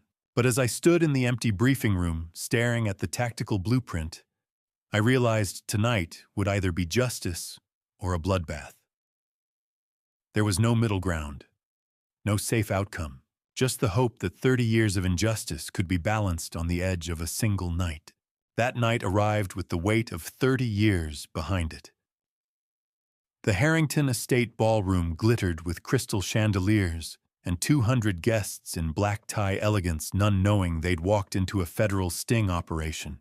Emma descended the grand staircase at 7:02 p.m. in a midnight blue gown, and every head turned. But I wasn't watching the guests. I was watching Helen standing near the champagne fountain in a blood-red dress whose face went white when she saw her daughter alive. 200 of Seattle's elite filled the ballroom. The orchestra played Vivaldi. Servers in crisp white jackets circulated with hors d'oeuvres. 12 of those servers were FBI agents. 3 guests were undercover operatives. Somewhere in the crowd, Morrison watched through hidden cameras. Carlos Navarro stood near the bar in an impeccable tuxedo, sipping bourbon and scanning the room with cold calculation. He watched Emma descend with the focused intensity of a predator evaluating prey. David Sterling moved through the crowd like he owned the place, shaking hands and offering his trademark smile. But I saw the tension in his shoulders, his eyes returning to Emma, calculating, and Helen. Helen stood frozen by the champagne fountain, her champagne glass slipping from her fingers to shatter on the floor. She stared at Emma like she'd seen a ghost, because in her mind she had. I caught the moment Helen grabbed David's arm and pulled him aside. Even from across the ballroom I could read her lips. She's supposed to be dead. How is she here? David's response was too quiet to hear, but his hand on Helen's shoulder was firm, controlling. Calm down. Then they both looked at Emma with expressions I couldn't quite read. Fear, calculation, greed. Emma moved through the crowd, with practiced grace, the wire hidden beneath her gown, transmitting every conversation to Morrison's team. I watched her pause near Carlos, exchange pleasantries, smile like she didn't have a Glock concealed at her back.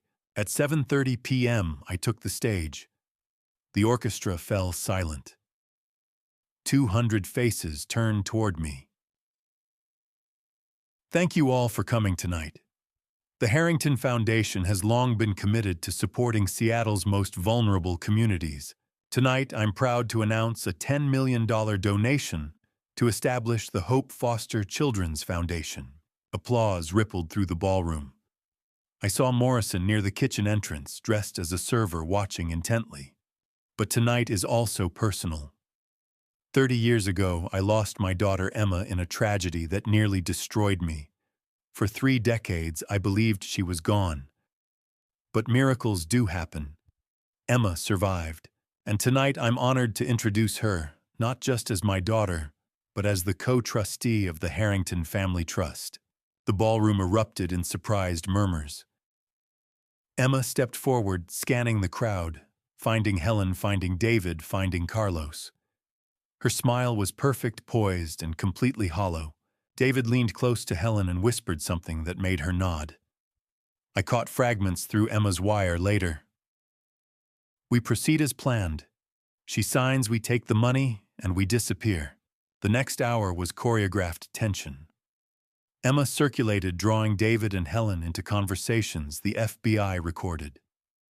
Carlos made his move at 8:15 p.m., approaching Emma near the dessert table. Ms. Harrington, congratulations on your remarkable return. I represent certain financial interests, very interested in the trust arrangements. Emma's response was cool and controlled. I'm sure we can discuss business matters after tonight's celebration. I'm sure we can, Carlos said, but his eyes held a warning. At 8:25 p.m., I called for attention again. Ladies and gentlemen, if you will indulge me for one final formality.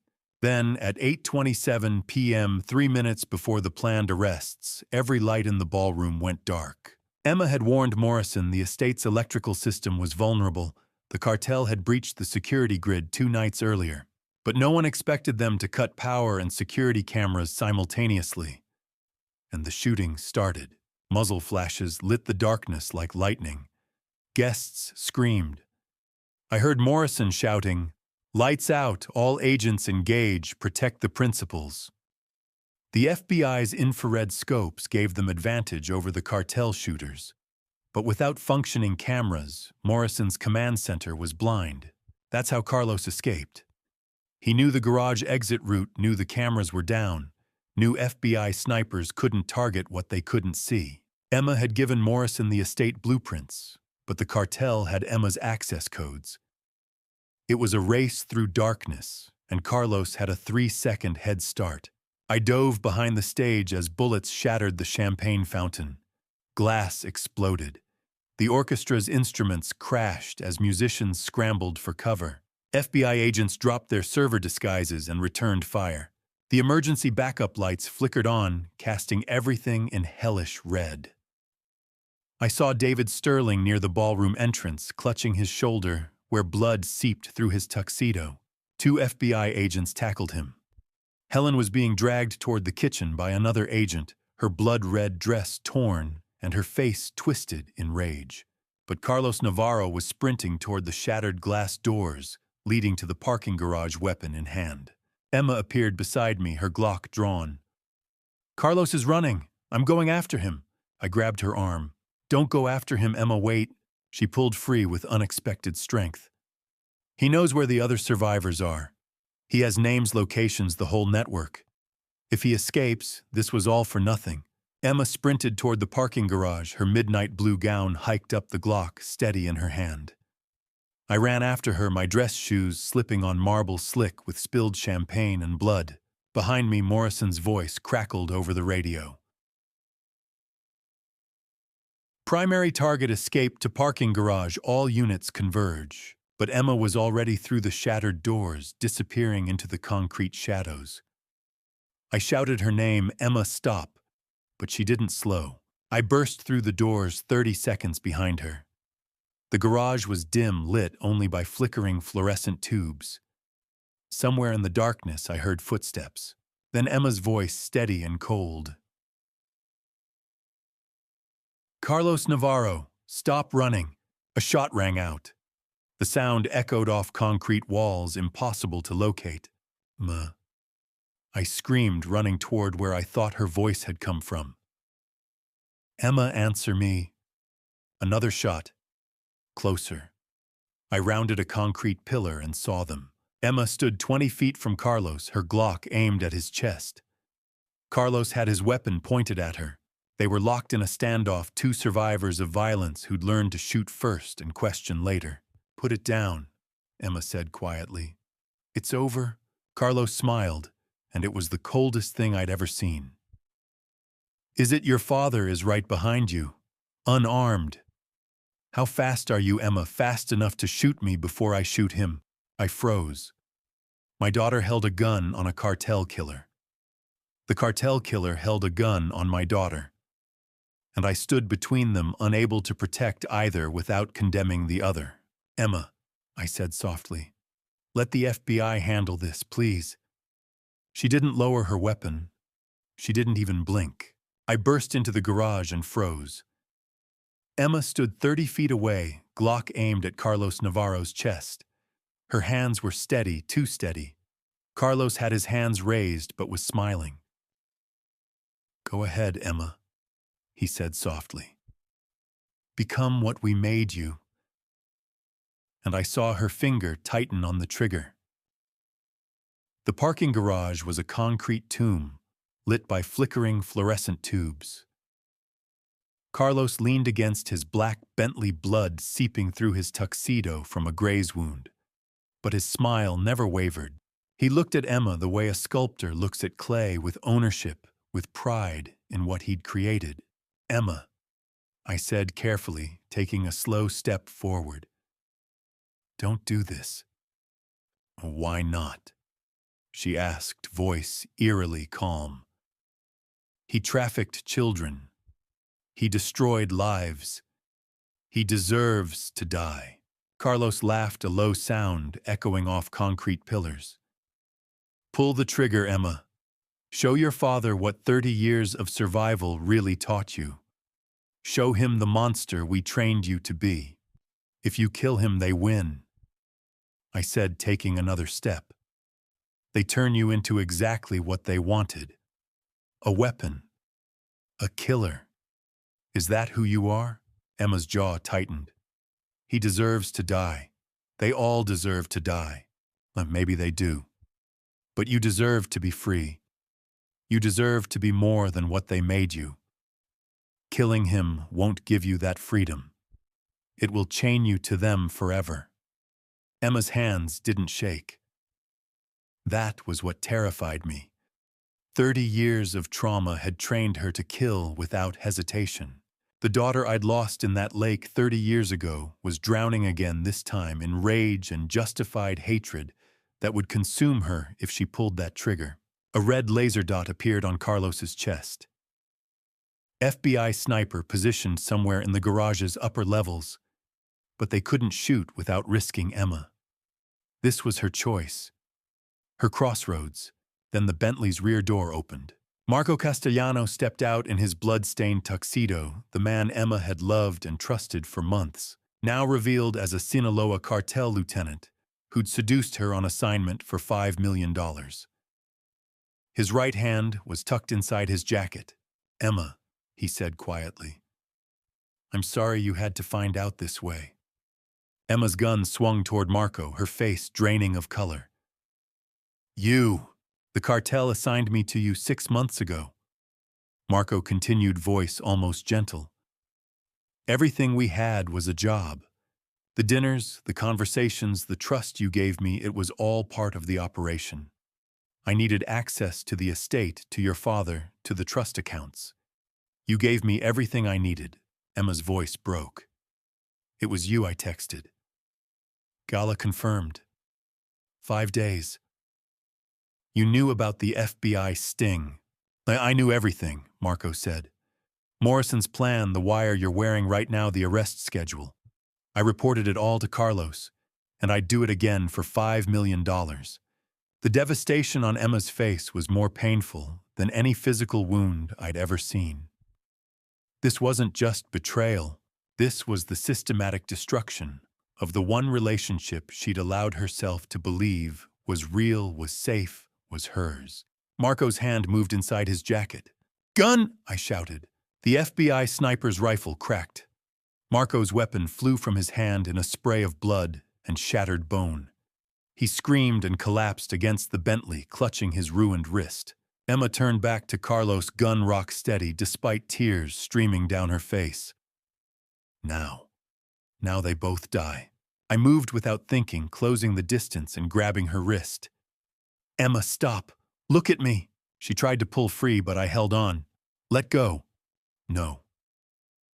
I tightened my grip, feeling her pulse racing beneath my fingers. You're my daughter. Not their weapon. Not their creation. Mine. And I won't let you destroy yourself to destroy them. Oh, they deserve it, Emma sobbed. After everything they did, they do deserve it. But you deserve better than to become them. You deserve to heal, to rebuild, to have a life that isn't defined by what they took from you. Killing them won't give you that. It will only take more. Emma's gun wavered.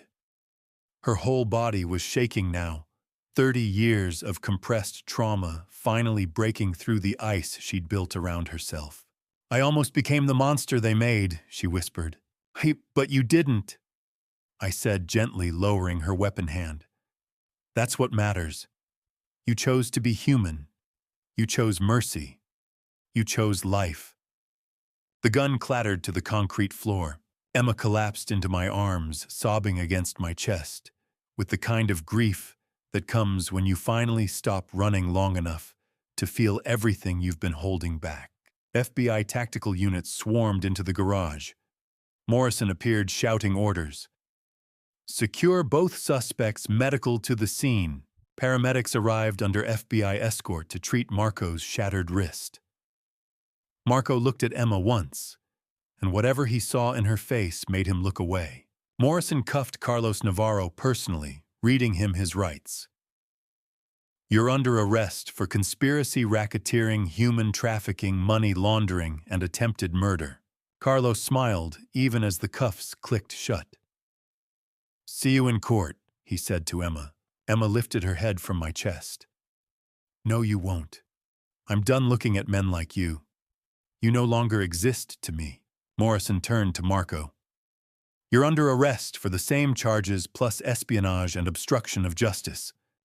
Federal agents hauled Marco to his feet, his ruined wrist wrapped in temporary bandaging, his face gray with shock and pain.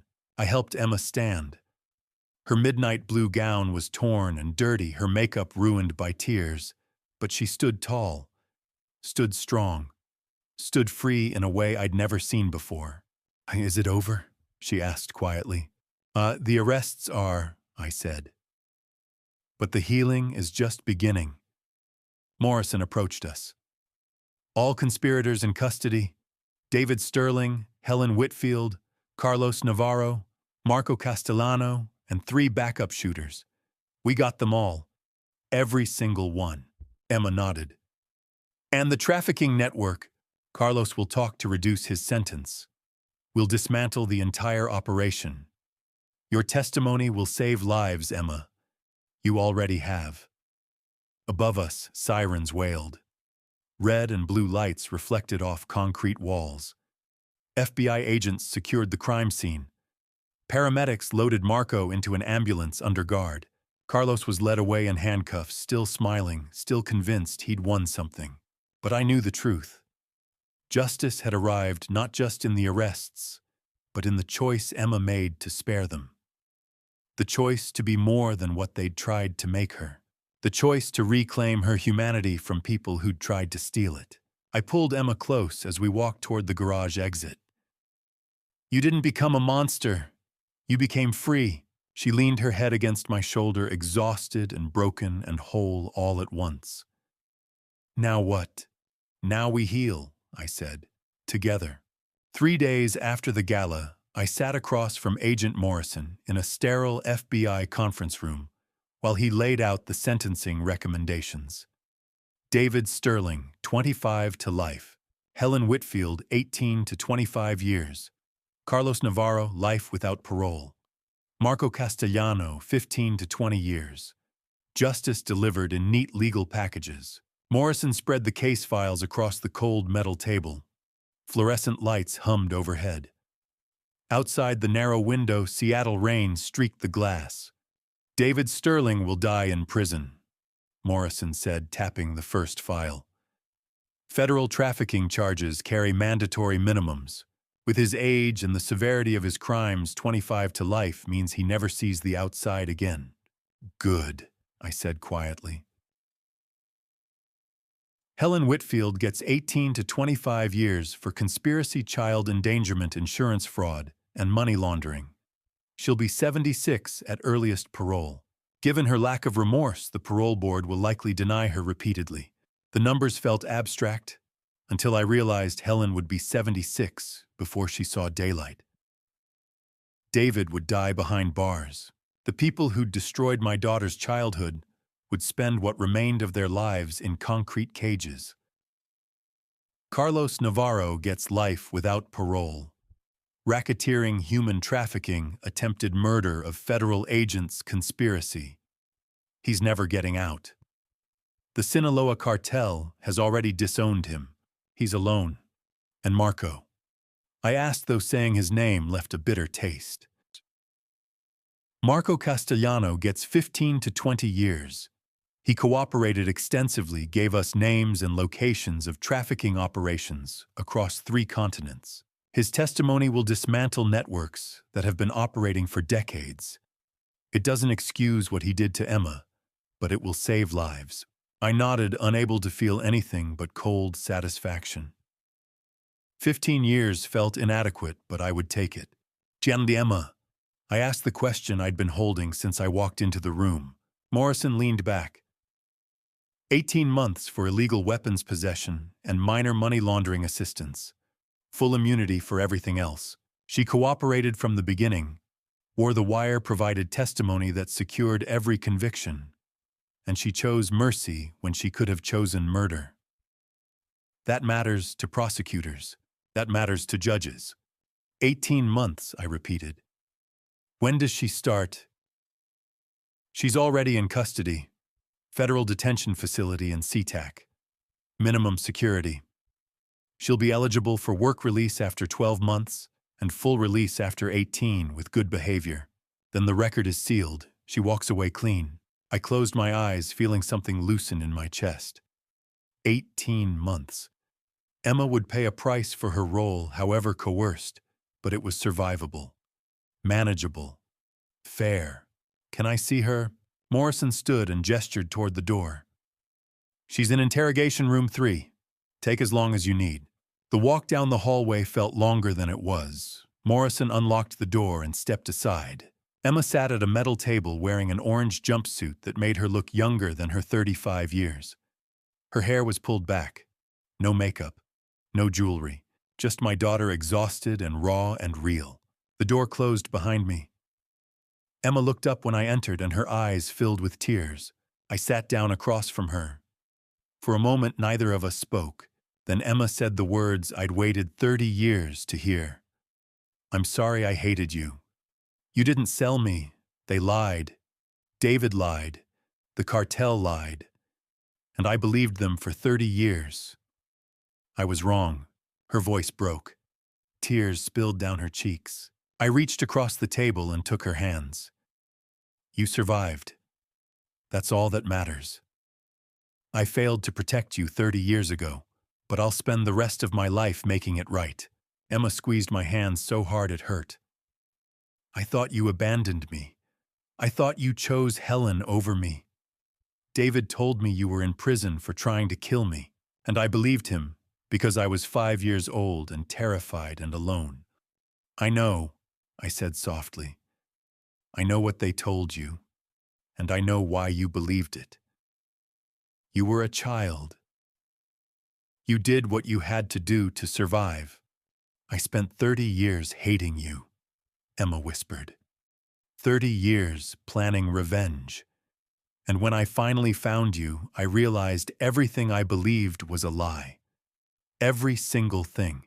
She pulled her hands free and wiped her eyes. "Morrison told me about the sentences. David, Helen, Carlos, Marco. They're all going away.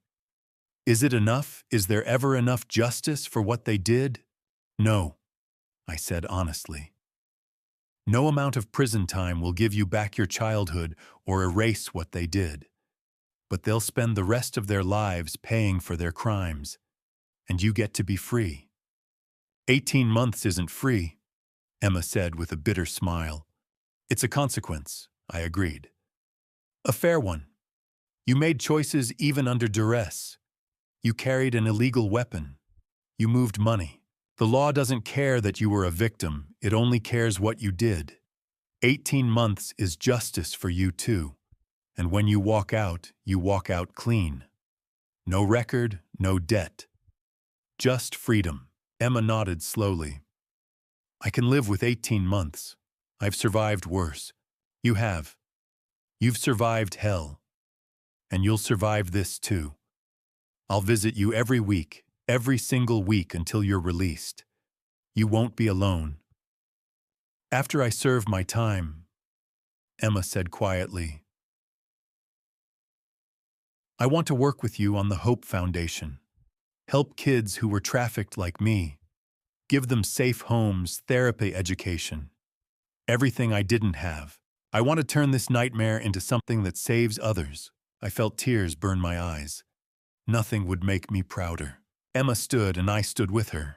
We met at the edge of the table and embraced, holding each other the way fathers and daughters are supposed to hold each other, with love, with trust, with the knowledge that nothing can break the bond between them. We had 14 days of terror, Emma whispered against my shoulder. But now we have a lifetime to heal. Together, I said, we heal together. Morrison knocked softly on the door. Time was up. Emma pulled back, wiped her eyes, and managed a real smile. The first genuine smile I'd seen from her since the library 30 years ago. See you next week, she asked.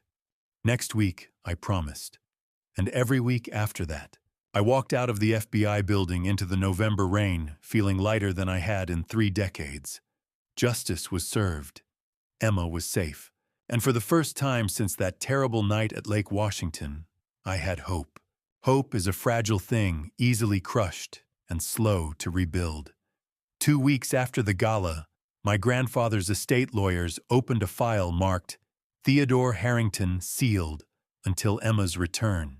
Inside was documentation of everything my father had done in secret. $2 million spent on private investigators across 3 continents, searching for Emma for 27 years until his death. He had never believed she was dead. 2 gray-haired partners sat across from me with the file they'd been ordered to keep sealed until Emma's return, however long that took. Rain streaked the windows of the downtown Seattle high-rise. Your father hired investigators in 17 countries. One lawyer said, sliding photographs across the mahogany desk. Prague, Vienna, Istanbul, Bangkok, Berlin. He traced Emma's movements for decades. Got close in 2003, she was photographed in a Prague safe house. Again in 2011 in Vienna. But every time the trail went cold, I stared at the photographs. Grainy surveillance images of a young woman who might have been Emma, aged 12, then 20.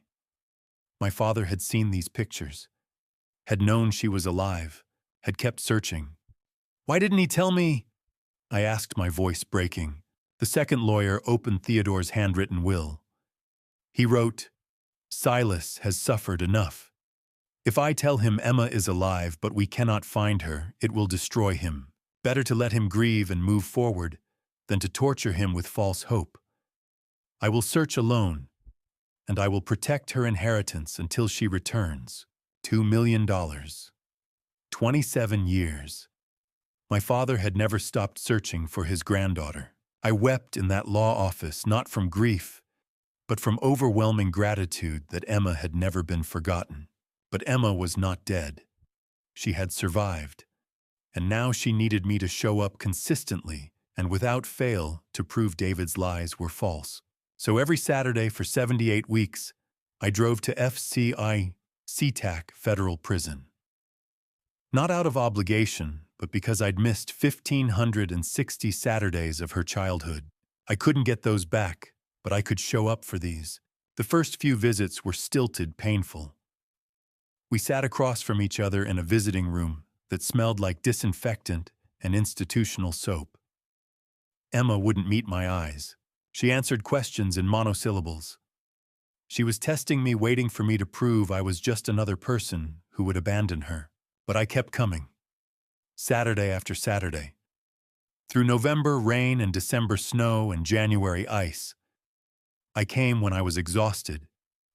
I came when the drive felt impossible. I came because she needed to know I would never stop coming. By visit 12, something shifted. Emma asked me, "Why do you keep coming? I put you through hell." "Because I missed 1,560 Saturdays of your childhood," I said. "I'm not missing these."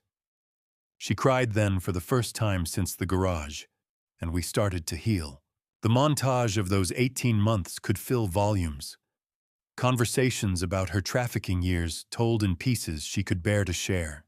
Therapy sessions she attended in prison, slowly unpacking 30 years of trauma. Planning sessions for the Hope Foundation. Sketching out how we'd transform the estate into a safe haven for children like her. Laughter eventually, as we discovered shared humor and interests buried under decades of lies. The seasons changed outside the prison visiting room windows. Fall became winter, became spring, became summer, became fall again. Emma's face changed too. The hardness softening, the fear receding, something that looked like peace emerging. She started smiling, then laughing, then making plans for her future, instead of just surviving her past. On the 78th Saturday, I waited outside the prison gates in the cold morning air.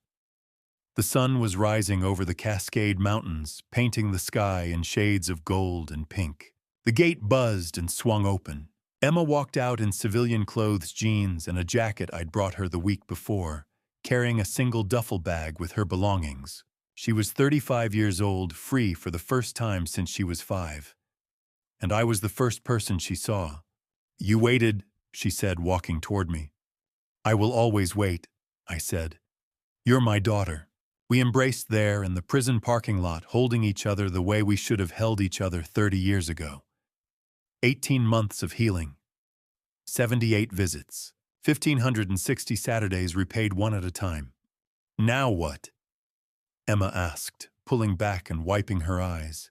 "Now we build the Hope Foundation," I said. "Together. Now we help other children escape what you survived. Now we turn 30 years of hell into something that saves lives." Emma nodded, shouldering her duffel bag. "Let's go home." We drove back to the Harrington estate as the morning light broke over Lake Washington. Emma was silent most of the way, watching Seattle pass by the windows. Free, whole, home, and ready to begin the hardest work of all, turning survival into purpose and pain into healing for others. The hardest work of healing is not personal, it's communal. The trials began in February 2026, and Emma took the witness stand in David Sterling's trial on February 14th, Valentine's Day, grotesquely appropriate, and testified for 3 days straight. She named 12 victims besides herself. She detailed the Prague network, the Vienna safe houses, the cartel money flows.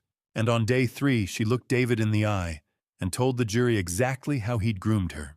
I sat in the courtroom gallery watching my daughter dismantle the man who'd destroyed her childhood.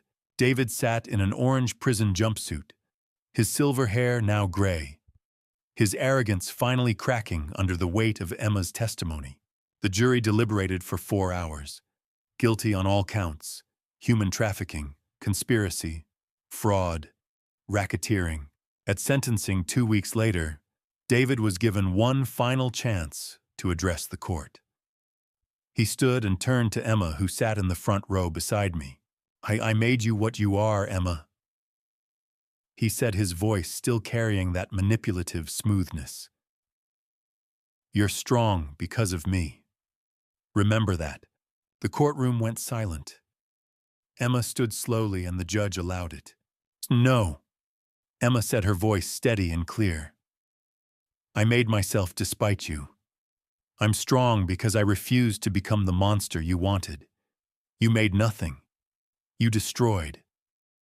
And now you'll die in a cage." The judge's gavel fell. David Sterling, you are sentenced to 30 years to life for human trafficking, conspiracy, and fraud. You will die in federal prison. Take him away. I watched them lead David out in shackles, and I felt something close to peace. Helen Whitfield's case concluded faster. She accepted a plea deal in April, pleading guilty to conspiracy and child abandonment in exchange for 22 years instead of life. Helen stood before the judge and offered no apology. I was addicted to gambling. David manipulated me. I made mistakes, but I was also a victim. The judge's expression hardened. You abandoned your 5-year-old daughter to traffickers and lived in luxury for 30 years. That is not victimhood, Ms. Whitfield. That is sociopathy. I sentence you to 22 years in federal prison. You'll be 76 years old before you're eligible for parole, and given your complete lack of remorse, I'll recommend the parole board deny you at every hearing. Emma called me after the hearing. She'll never apologize, and I'm done waiting for it. Like, I know, I said. Some people are incapable of redemption, but you're not responsible for her soul. Only your own. Carlos Navarro and Marco Castellano were tried together in June. Claire Reynolds testified about the money laundering $2.3 million flowing through shell companies and offshore accounts. Marco attempted to testify against Carlos in exchange for a reduced sentence, claiming he'd been coerced. The prosecutor destroyed him on cross-examination. You were paid $5 million. That is not coercion, Mr. Castellano. That is greed. Guilty on all counts for both defendants. At sentencing, the judge addressed Carlos first. Life without parole. You orchestrated trafficking operations across 3 continents. You ordered violence against federal agents. You will never leave federal custody. Marco received 18 years. Enough time to reflect on the lives he destroyed for money. I called Emma in prison after the verdicts. It's over. They're all going away, every single one. Emma was quiet for a moment. Then she said, "Good. Now we can focus on the children." The children. That was when everything shifted from justice to purpose. In August 2025, while Emma was still serving her sentence, the first child arrived at the newly opened Kensington Hope Center. Mateo was 7 years old, with dark eyes that had seen too much, and he hadn't spoken a word in 6 months when social services brought him to us. Dr. Sarah Anderson, the Hope Center's lead trauma therapist, met Mateo at the door. I stood beside her watching this terrified boy clutch a worn, stuffed bear and refuse to make eye contact. "He's safe here," Dr. Anderson said gently. "No one will hurt him again." Mateo said nothing, but he allowed her to lead him inside. Over the following months, Mateo slowly began to heal. Dr. Anderson worked with him daily using art therapy and play therapy. By October, 2 more children had arrived. By December, there were 8. The Hope Center transformed from concept to reality, from abstract mission to living sanctuary. In December 2025, Dr. Anderson called me to the art therapy room. Mateo spoke today. He asked when Emma would arrive. He's been waiting for her. I called Emma immediately. "Mateo is talking, and he's asking for you." Emma's voice broke. "Tell him I'll be there soon. Tell him we're going to help each other heal." 3 days after the gala, Agent Morrison convened a final briefing. He slid a single sheet across the conference table, sentencing recommendations. David Sterling, 25 years to life under the Federal Trafficking Victims Protection Act. At 68, he'd be 93 at earliest parole. Helen Whitfield, 18 to 25 years for conspiracy, child endangerment, money laundering, and obstruction of justice.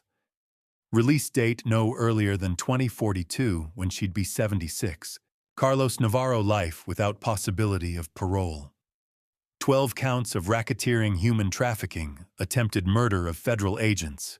Marco Castellano, 15 to 20 years, contingent upon full cooperation with the DOJ's Eastern European Trafficking Task Force. Morrison closed the folder. Justice doesn't erase the past, but it draws a line so the future can begin. Emma's mercy secured her own leniency, 15 months on the weapons charge, plus immunity for testimony that put Helen David Carlos and Marco behind bars. By the time Emma was released after 15 months, Mateo was speaking in full sentences, and there were 8 children in residence at Kensington Hope Center. Emma had watched from prison as her purpose took shape through my phone calls, through Dr. Anderson's updates, through the knowledge that children were healing in the space she and I had built together. On her release day, I picked her up from FCI SeaTac at dawn and drove her straight to the Hope Center. She stared out the window as we approached, seeing the estate transformed playground equipment, where the fountain had been bright murals on walls that had once been austere white. "Are they awake?" Emma asked quietly. "Mateo has been up since 5 a.m., I said. "Waiting for you." Emma smiled, and it was the first truly peaceful smile I'd seen from her in 31 years. "Let's go home." Redemption doesn't arrive in a single moment. It accumulates in small acts of courage until one day you realize the darkness has been replaced by light. I stood at the gates of Kensington Hope Center, the estate that had once been my prison of grief, watching Emma's release transport arrive. 18 months after the October 2024 gala that had changed everything, 15 months of which Emma served in federal custody. 18 months since that 14-day countdown had ended in a parking garage with my daughter choosing mercy over murder. This had been the Harrington estate, cold marble and crystal chandeliers. Now it was painted in warm yellows and blues, and 23 children called it home.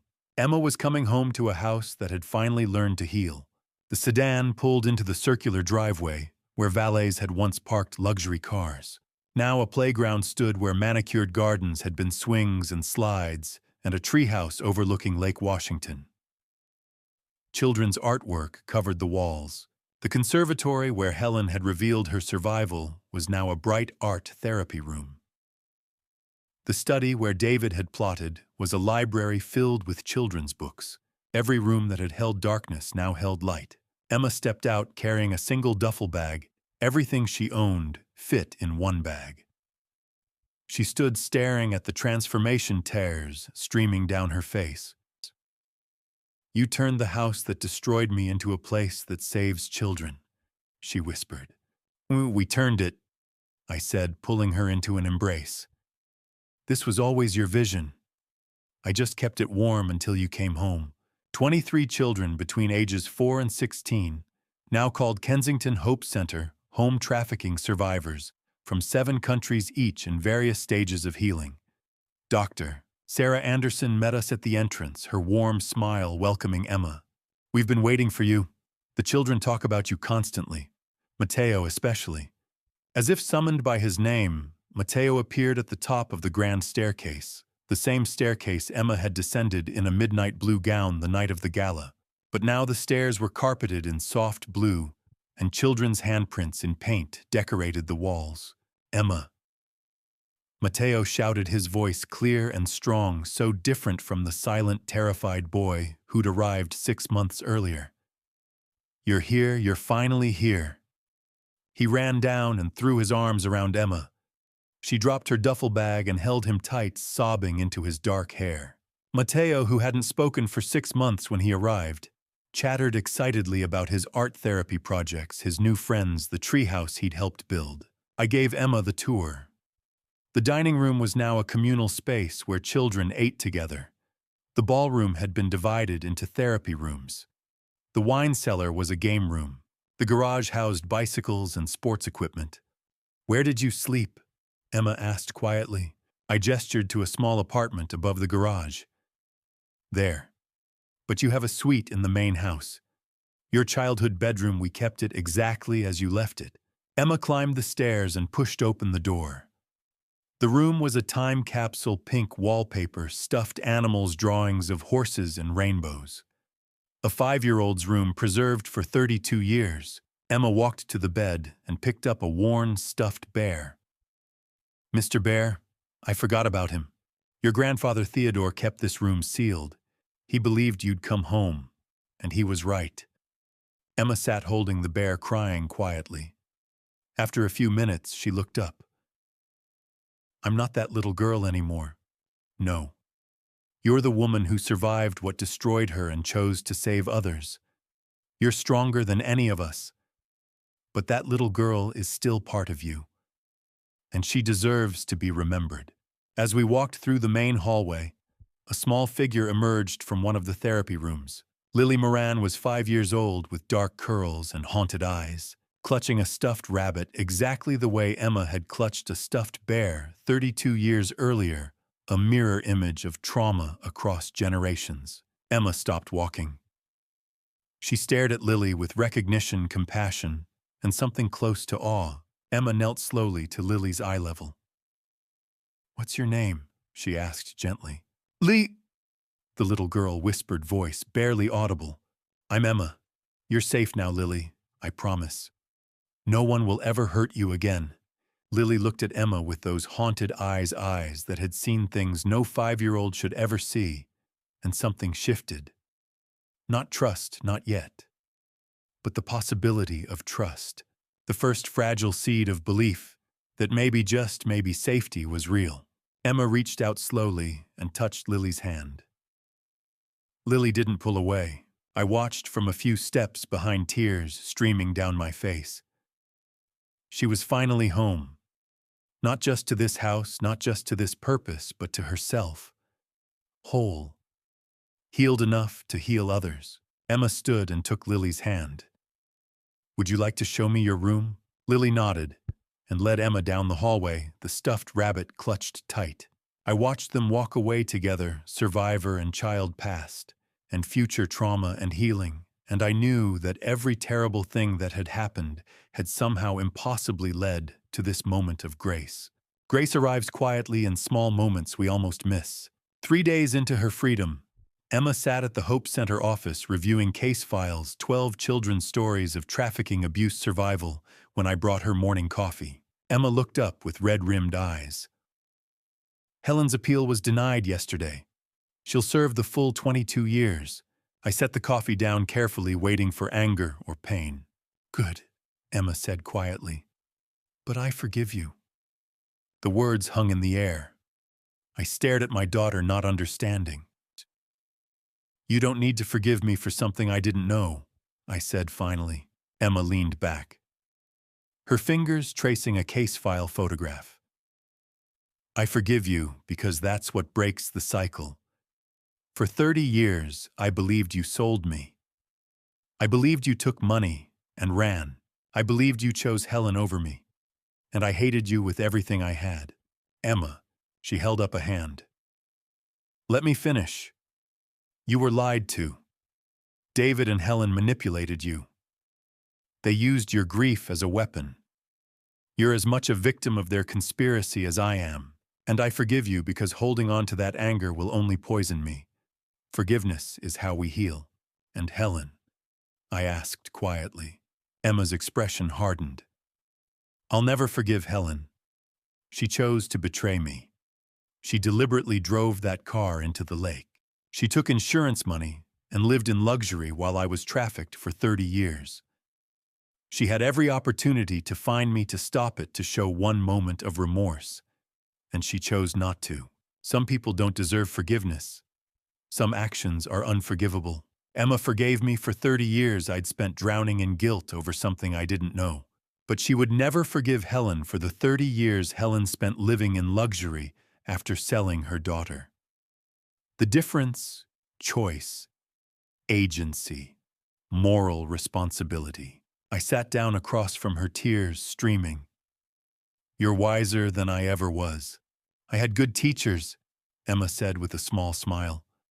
"Dr. Anderson, Morrison, the 78 Saturdays you showed up when you could have walked away. You taught me that showing up is the most powerful form of love." The next morning, I found Emma in the playroom. Lily sat alone in the corner, clutching her stuffed rabbit, crying quietly. Staff had tried to comfort her, but she refused to speak or be touched. "Can I try?" Emma asked Dr. Anderson. Dr. Anderson nodded. "She's been asking for you." Emma crossed the room and sat down beside Lily, not touching, just being present. I watched from the doorway. "Hi, Lily," Emma said softly. "Can I sit with you?" Lily didn't respond, but she didn't move away either. When I was 5, I had a stuffed bear named Mr. Bear. He was the only one who understood when I was scared. I told him all my secrets because he never told anyone else. He just listened. Lily looked up slightly, her grip on the rabbit loosening. "What's your rabbit's name?" Emma asked. "Carrot," Lily whispered. "Now, Carrot is a wonderful name.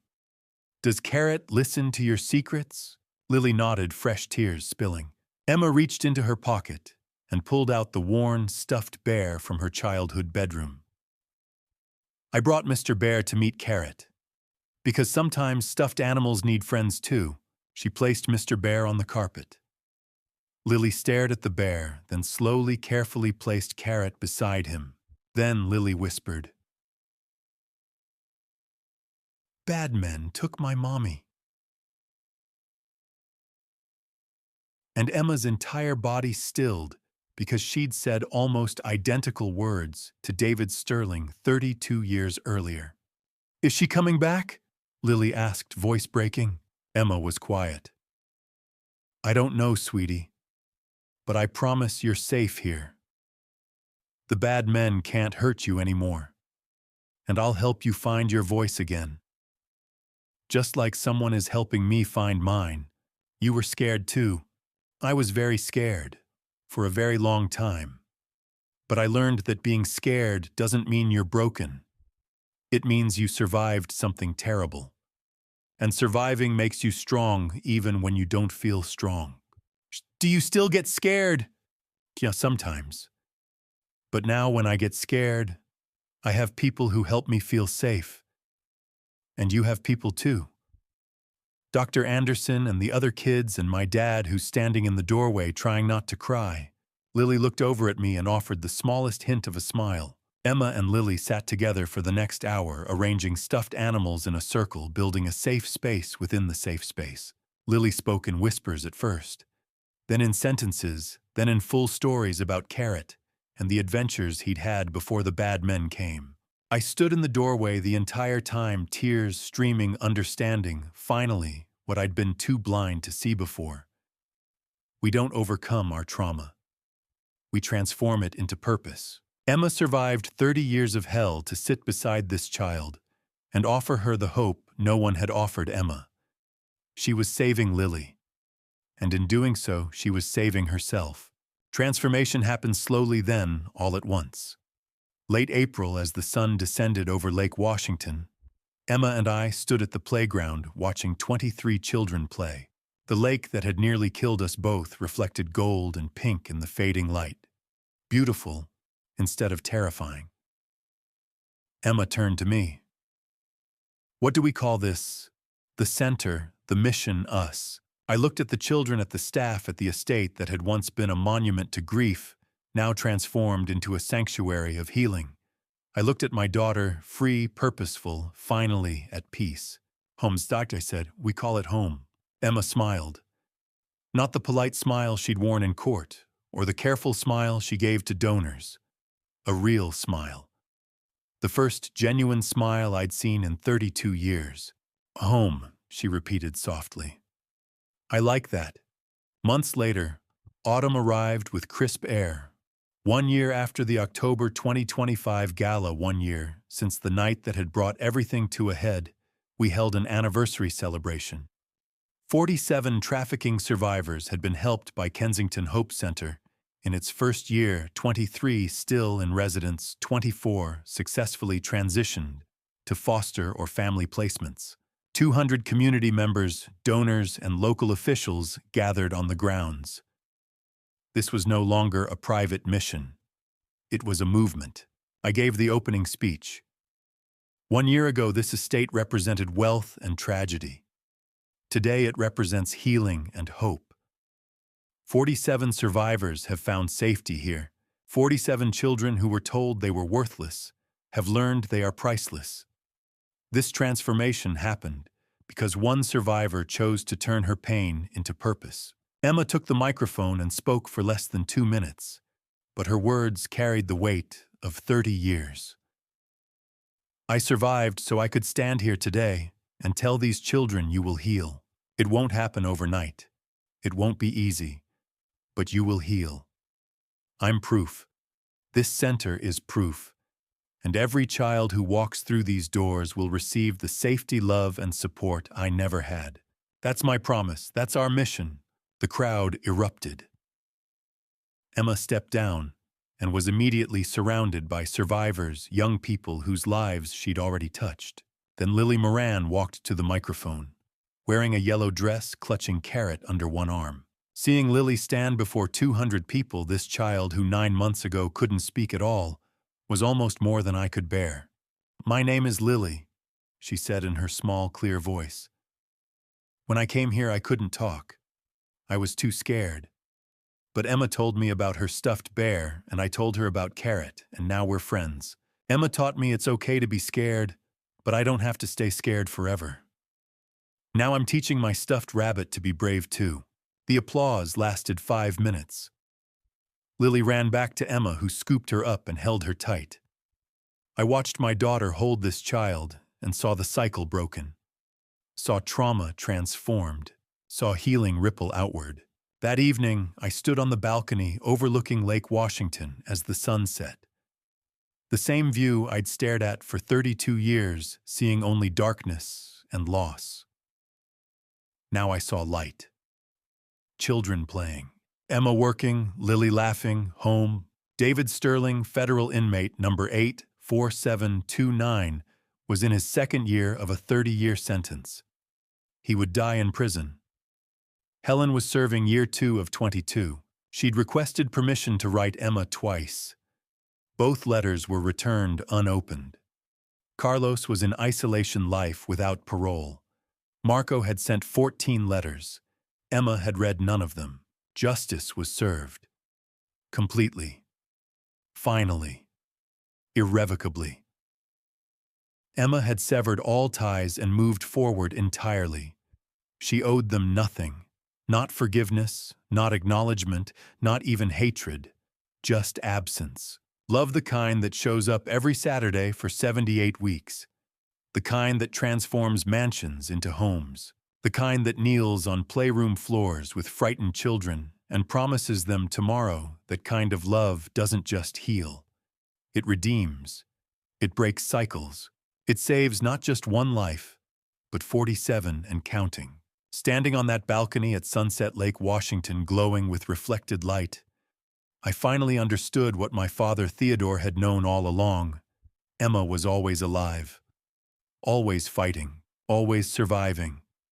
And 30 years later, I can finally say with my whole heart what I could never say before. I am proud to be her father. Looking back on this family story, I see now that revenge nearly destroyed what little I had left. When Emma first walked into that library claiming to be my daughter, I wanted answers. But what I got was a dad revenge plot that almost cost both of us our humanity. If you're reading this and facing betrayal like I did, don't let anger become your compass. Helen stole 30 years from us. David sold my child for $500,000, and Marco betrayed the woman he claimed to love. But if Emma had pulled that trigger in the parking garage, she would have become exactly what they tried to make her, a weapon. This family story taught me that dad revenge might feel righteous in the moment, but mercy is what breaks the cycle. God gave us a second chance, not because we deserved it, but because healing requires faith when logic says to hate. My advice: don't become me at 58, spending 3 decades searching for ghosts. Forgive what you can, report what you must, and let justice do its work. The dad revenge I wanted would have left Emma in prison for life and 23 children without a home. Instead, we chose purpose over punishment, and that's the family story I'm proud to tell. Thank you for walking this journey with me to the very end. Please leave a comment below and share your perspective. What would you do if you were in Silas's position, faced with 30 years of deception and a daughter who was both victim and armed vigilante? I'm genuinely curious to hear your thoughts. If this narrative resonated with you emotionally, please consider subscribing so you won't miss future stories. A gentle reminder: while inspired by real-world issues like human trafficking and family betrayal, Certain elements have been heightened for storytelling impact.